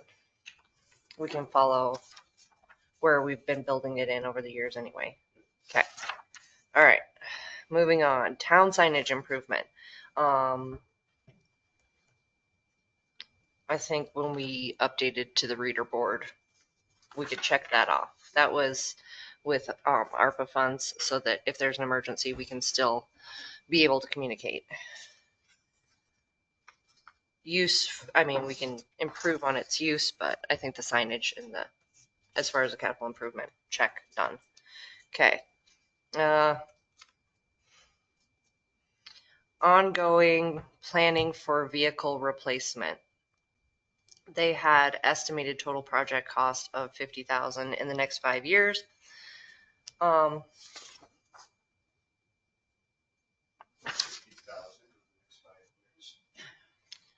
Total project cost. It's not broken down in here. He does. So the only area in which we actually have a line for capital improvement for vehicles is in PD in general. Eric has started. And we started, not last year, but the year before, to do 10,000 a year in public works, so that there was the ability for, but I think we need to break it down a little bit more specifically. I think this one needs like a separate hard look. This is very ucky. Okay, agreed. So I have worksheets for department heads. They were in that packet. So I'll give them those for this, and then other things. And so hopefully we identify them ahead of time so that we don't have giant roof repairs. Why does this seem out of order for me? Because it doesn't have a project description. I'm kind of just going through the same order that I scanned them in. That's the order in which I found it. That stuff looks like heating system for the library. Which we've already done. Is already started. Yeah. Yes. So continue on with that, and I think we pull the same capital improvement as we did last year with the library, so that we're still planning for floor replacement, the roof, and there was another item in there. They'll look at possibly doing a planning for a room addition was the third capital improvement on there, because both rooms are they're being used at the same time. So we'll keep the library capital improvement. It was a solid plan from last year, if you're good with that. So that's the heating improvement one. Yeah, no, it's all page numbers would have been good. Okay. So there's the ADA self-evaluation inquiry. But they were looking for a DNRC or CDBG grant, which I don't see happening. So I have that on my list to at least see what a current price is, and then we should start setting aside for one. Storm drainage improvement. What's that? There was a whole preliminary engineering report that was done on our storm drainage system or lack thereof. That has It cost $500,000 in 2014. Mm-hmm. Mm-hmm. In 2014. But again, no plan there. And I'm sure if you were to reevaluate that, you would have to go through the PER again. Or at least update the PER. So I don't know if sorry. Why does it do that if it's on airplane? Oh, because it's telling me it's bedtime. Sorry. Do we want to look at setting, even if it's 1,000 aside, so that if we get through the water projects, you actually had little seed money for doing the storm?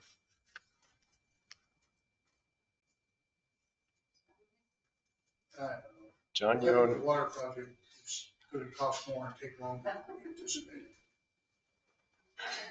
This is anything with a 5-year life or better. I don't see. Okay. I love it. You're making me price out less stuff and figure out less stuff. Okay. Then there's this weird. There's a specific streets plan that was laid out. Yeah, there was a lot of these, and we're not going to pay these. Right now. I mean, so I think all of them need to go, and we need to like have a new realistic plan, not when it's 10 years old. You know. Okay. Maybe Eric can say, okay, these are the next 2 that should get done. He might have a better insight to that. Well, Kelly did it right at the end of his. And I think the overall view was we'd hit that growth spurt, for a better term. And there was no point in paving something that was going to get cut to no end, is what we were noticing. Like, oh, I'm glad we paved all that and then didn't actually put in the connections. So we have a billion road cuts on our newest roads. So looking at those streets for what still has the development process or possibility, and at least planning the water underneath it so you're not cutting into it. If you don't have stormwater, if you don't have an infrastructure plan for your road, you don't pave anything. Okay. In grant money, a lot of times for a 10-year moratorium, you can actually cut the road up so that you're 100% committed to making sure that the infrastructure beneath the road is adequate, so that you're not going in to cut the road, that you actually have to spend it for the water.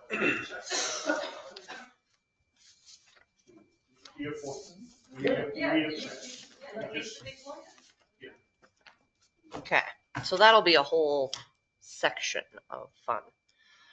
Wastewater.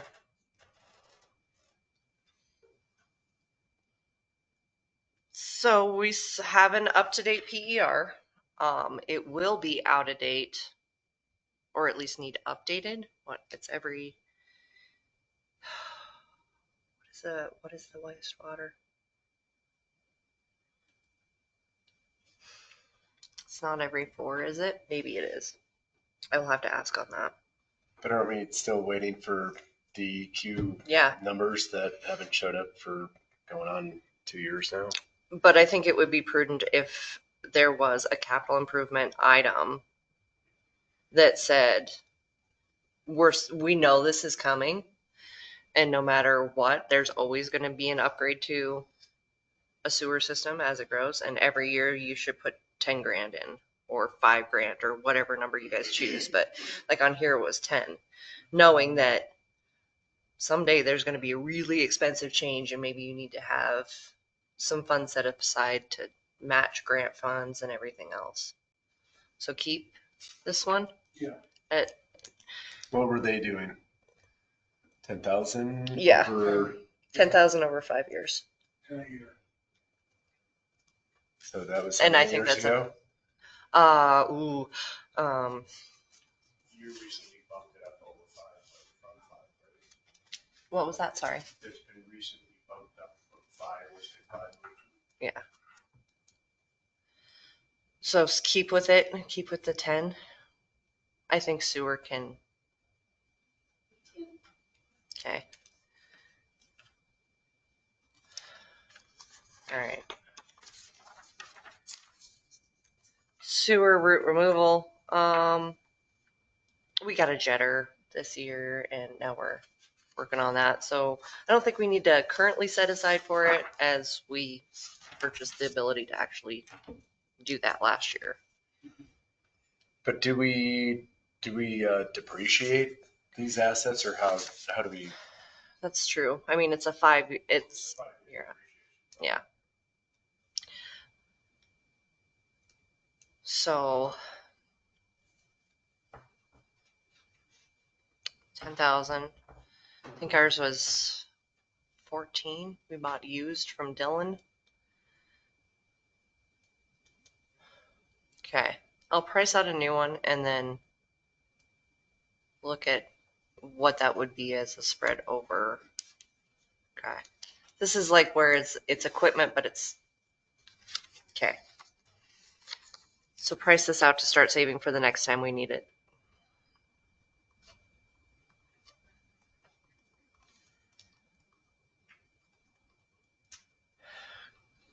Okay.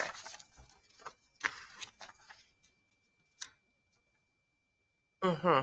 The next one is sewer correct repair infiltration issues.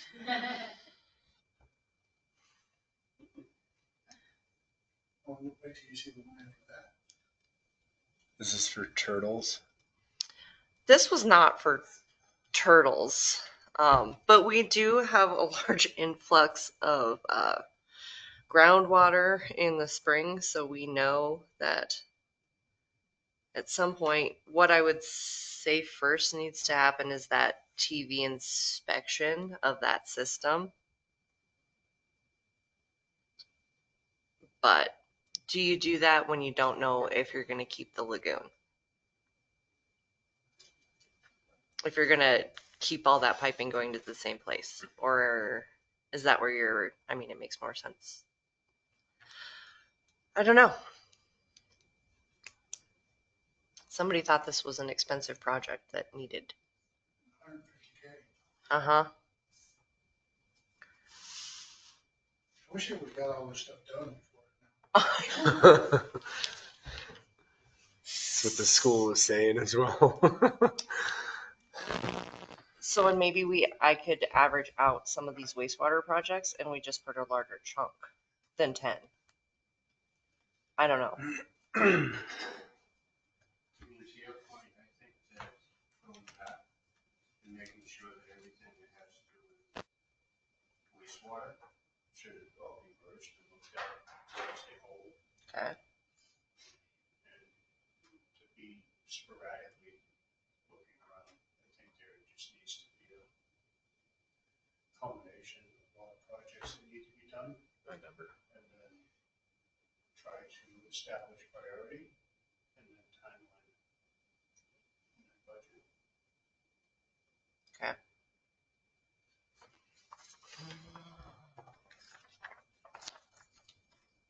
Because they're all in that same thing. Land acquisition. It's back to wastewater and it's acquisition for land, which makes sense that you should just start setting money aside for land acquisition. I thought the land was gonna cost 200,000.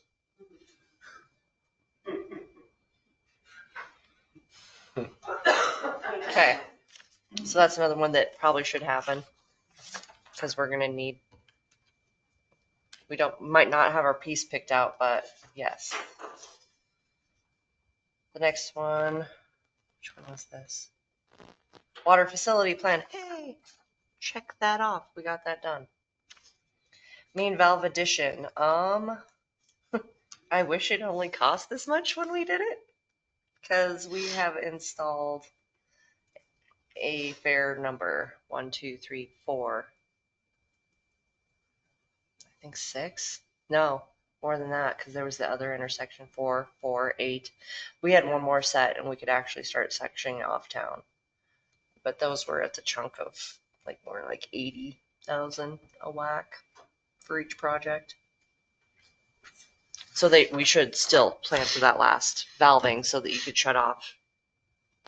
Because before our valving, it was all of downtown at once if anything happened. So. Did they have all of it in one? Has to be able to shut it off. Yeah. The hydrants have been on a 2-year rotation now. And when we have our 2 for this year, so every 2 years. And that's being budgeted for 2 a year, and you just keep rotating and doing so that you have it. Disinfection system was not actually on the hot list on our PER. So.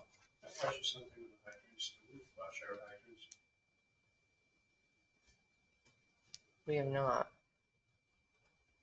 done that since.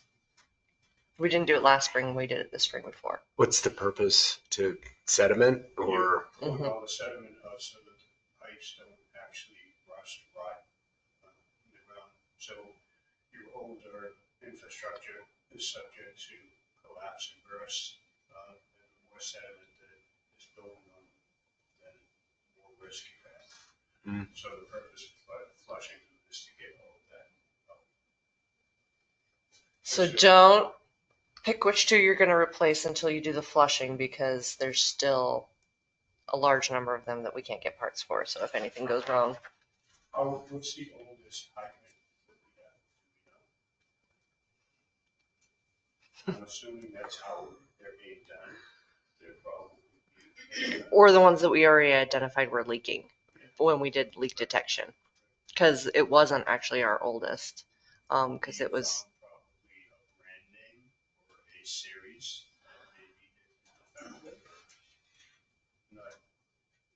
maybe a little bit inferior in quality. It's typically we just try to identify it. We didn't notice the trends in hydrants. It was in any of the valves that we had. They were all 1992, and it was the bolts that were put in. So that's exactly my point. Yeah. The point is that when someone returns something and it's defective, we find out why it's defective.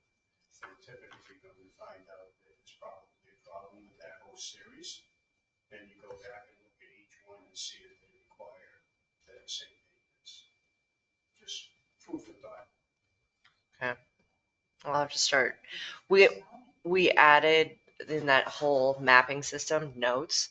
So I'll send an email to Eric, as you find failures, try and document what it was that we replaced, so we can know probably which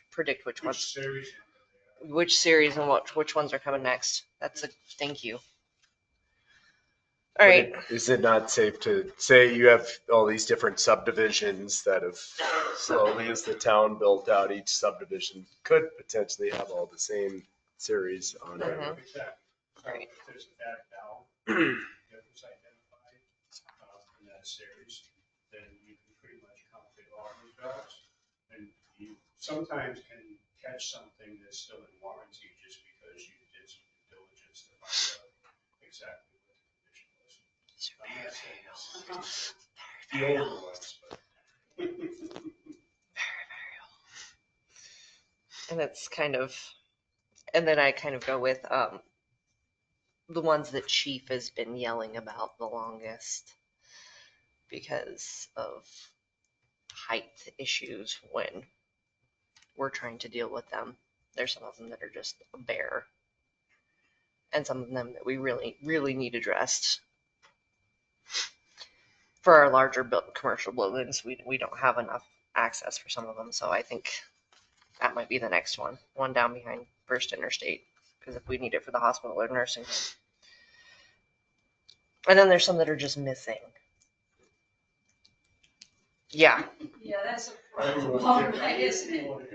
No, we don't. There's only one and it's by my property, so. Okay. All right, and then set aside for land acquisition for the reservoir. So at least maybe somebody has future bargaining potential. We're poor and we didn't set anything aside. Can you give us something? We're well on our way to the radio reads. With this next grant, that'll get us to, where was that? What, 75%? I think that was our number, 70. That'll get us to 75% radio reads. So I guess there's a little good. The well, I do believe is going to be, well, we'll see at the end of that legislative section, but I think that's probably where we're going to start with the funds that we receive. She has the software too, right? We were having a little conversation about it. You have the software, right? Oh, Neptune 360. Yeah. I thought she said you have the software. And I was like, what? But she said software. The software. So when it comes to the well site, I know that you and I were talking about this. I really think that we should look into an aquifer protection area and begin to explore protecting the well sites more by doing zone 2, zone 1, zone 2, and zone 3. Zone 1 being most critical. All you do is you build a geofence around the well head, and you determine that in a zone 1 that nothing can be there other than passive use. And zone 2 would be passive recreation. Zone 3 would be buildings, parking, things like that. And you do it specifically to prevent all the leachates from going towards the well site. That's a great idea. So I have it in my other comments to at least budget for professional assistance for writing the ordinance and looking at the zones. It wouldn't hurt maybe to look and see what's available from the state. I don't mind doing that if you want to. That would be amazing. Jim, I don't know if they have updated it, but the Wellhead Protection Act. Yep. Thank you. Okay. That's what I was steering for. So at least do some hearings and some professional assistance to get do that. Okay, and then the rest are basically overview ones. So at least it's a start on where I can go. I'll bring back what I have from department heads, because they might see some holes that are here. And then I think we should break down most specifically equipment separate and have a look at that one, and then add some things to this building, because I think it was woefully neglected in this last thing, where we need to at least start putting a little aside so that it can get painted, that some of the things here as we sit and tell other people how their buildings should look, that maybe this one could use a little freshness. All right, anything else for capital improvement that you want me to look into to add to this?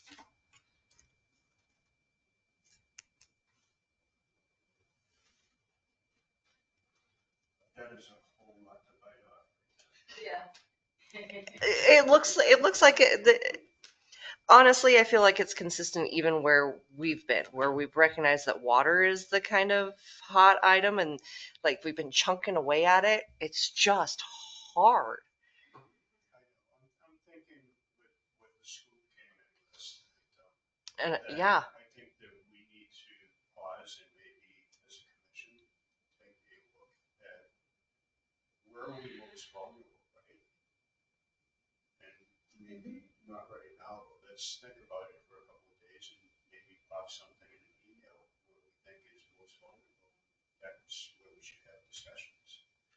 because, look, we're not saving money, right?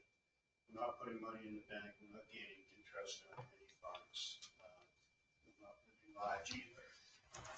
But we have to determine where we're the most vulnerable. Whether it be statutes that maybe are coming our way, it could be regulations, it could be other things that equally impact our ability to be able to operate. You saw the bill for the generator. That's one I'd like to add.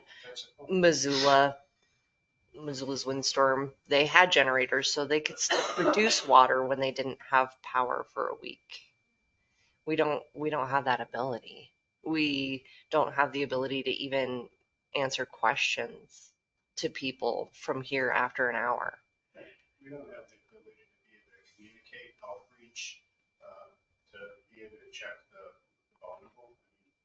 Yeah, if something was to happen, I mean, you don't want to doom and gloom, but if something was to happen, like you said, getting water to the nursing home and things like that, the people that are most fragile or that we can really take care of as a town, I think I think it's a great idea what you just said. I think we really need to look at not just what we're doing right, but what are we doing wrong, where do we need to focus first on maybe our worst situations and come to a plan for that.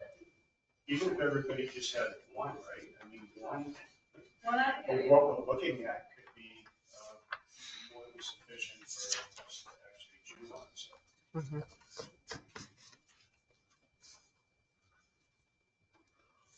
All right. At least it gives me a good idea of where you think we should be, because I was honestly going to start looking at street stuff, but that makes me feel better too. Well, It's good. Our water project, and we already talked about the next step, which is sewer. I mean, by God, we can get both of those done in the next 5 to 10 years. Mm-hmm. We golden, man. Yeah, you set a goal for 5 years and find things that are achievable in 5 years, and then let the other things trickle out to the longer time. But I mean, water and sewer is just. If we don't have those two, we don't have any. They're controlling our destiny at this point. Right? Yeah, right. Okay, well, thank you. I feel better having some guidance towards where you think we should be, and where I need to look. Okay, and then we'll make a plan for actually redoing this in a more up to date. Less, man, I wish those prices were still that. All right, thank you. I'll see you on the 27th.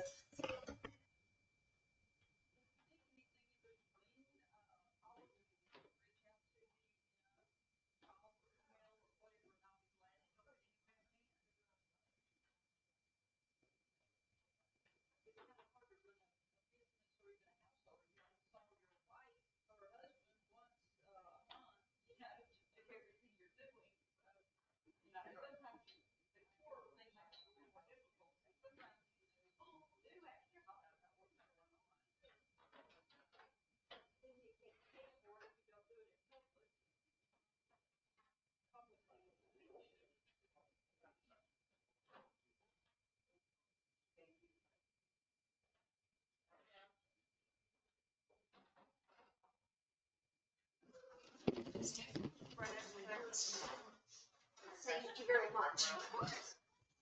Coming. Get in line. Yep.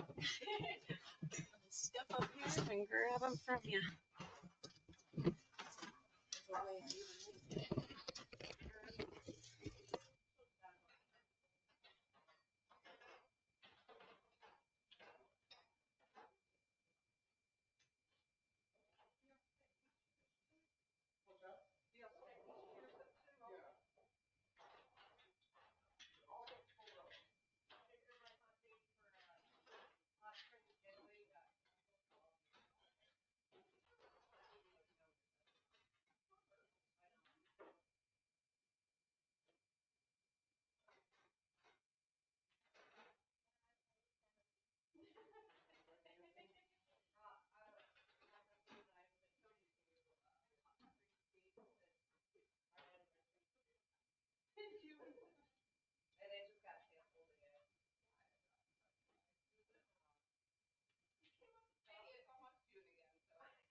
chairs.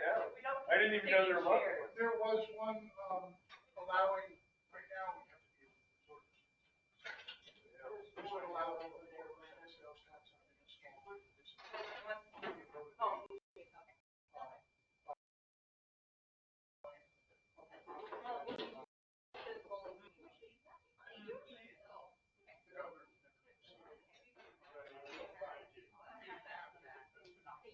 Right. Yeah.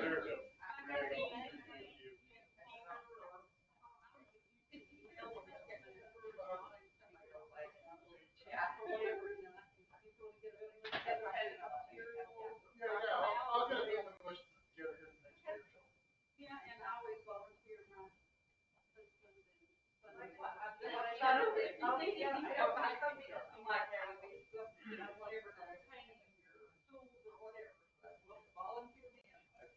Glad you guys are on that committee. Smile. I told myself. Nothing. I don't care if it's a don't pay company. I'm not giving her anything else. Well, it is right. It's right outside of your front door. You're leaving. You got the most of the game. You're gonna pick some. You're not gonna pick pink feathers. Really? No, nothing. Not even.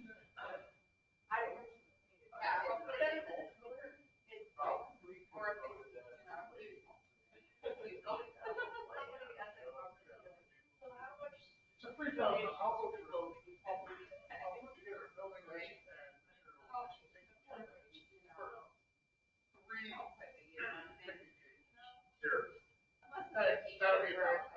Yeah. Walking down the street, you. But like, here you go. Literally. Yeah. And they won't be perfect. I've been starting to worry of saying, Well, now, I mean, I guess. this appropriating funds. Right now, I know that's our gym. Yeah, I don't know what to do. But, Yeah, when you talk. That's why he's like. oh, I just wanted to, I thought you could be like, They need to come out of door. I'm pretty sure he was trying to get them out of. Yeah. No. See you later. We can get it to $3,000 from leasing. Or you just purchase some pre-made, Yeah. pre-made tables, and then you're able to move them around. Probably ask a few businesses if they want to match them. I will do that. To get some. Alright. I'm just gonna put together a building list. Material cost. That'll be $1,000. 350 tables is $1,000. Yeah.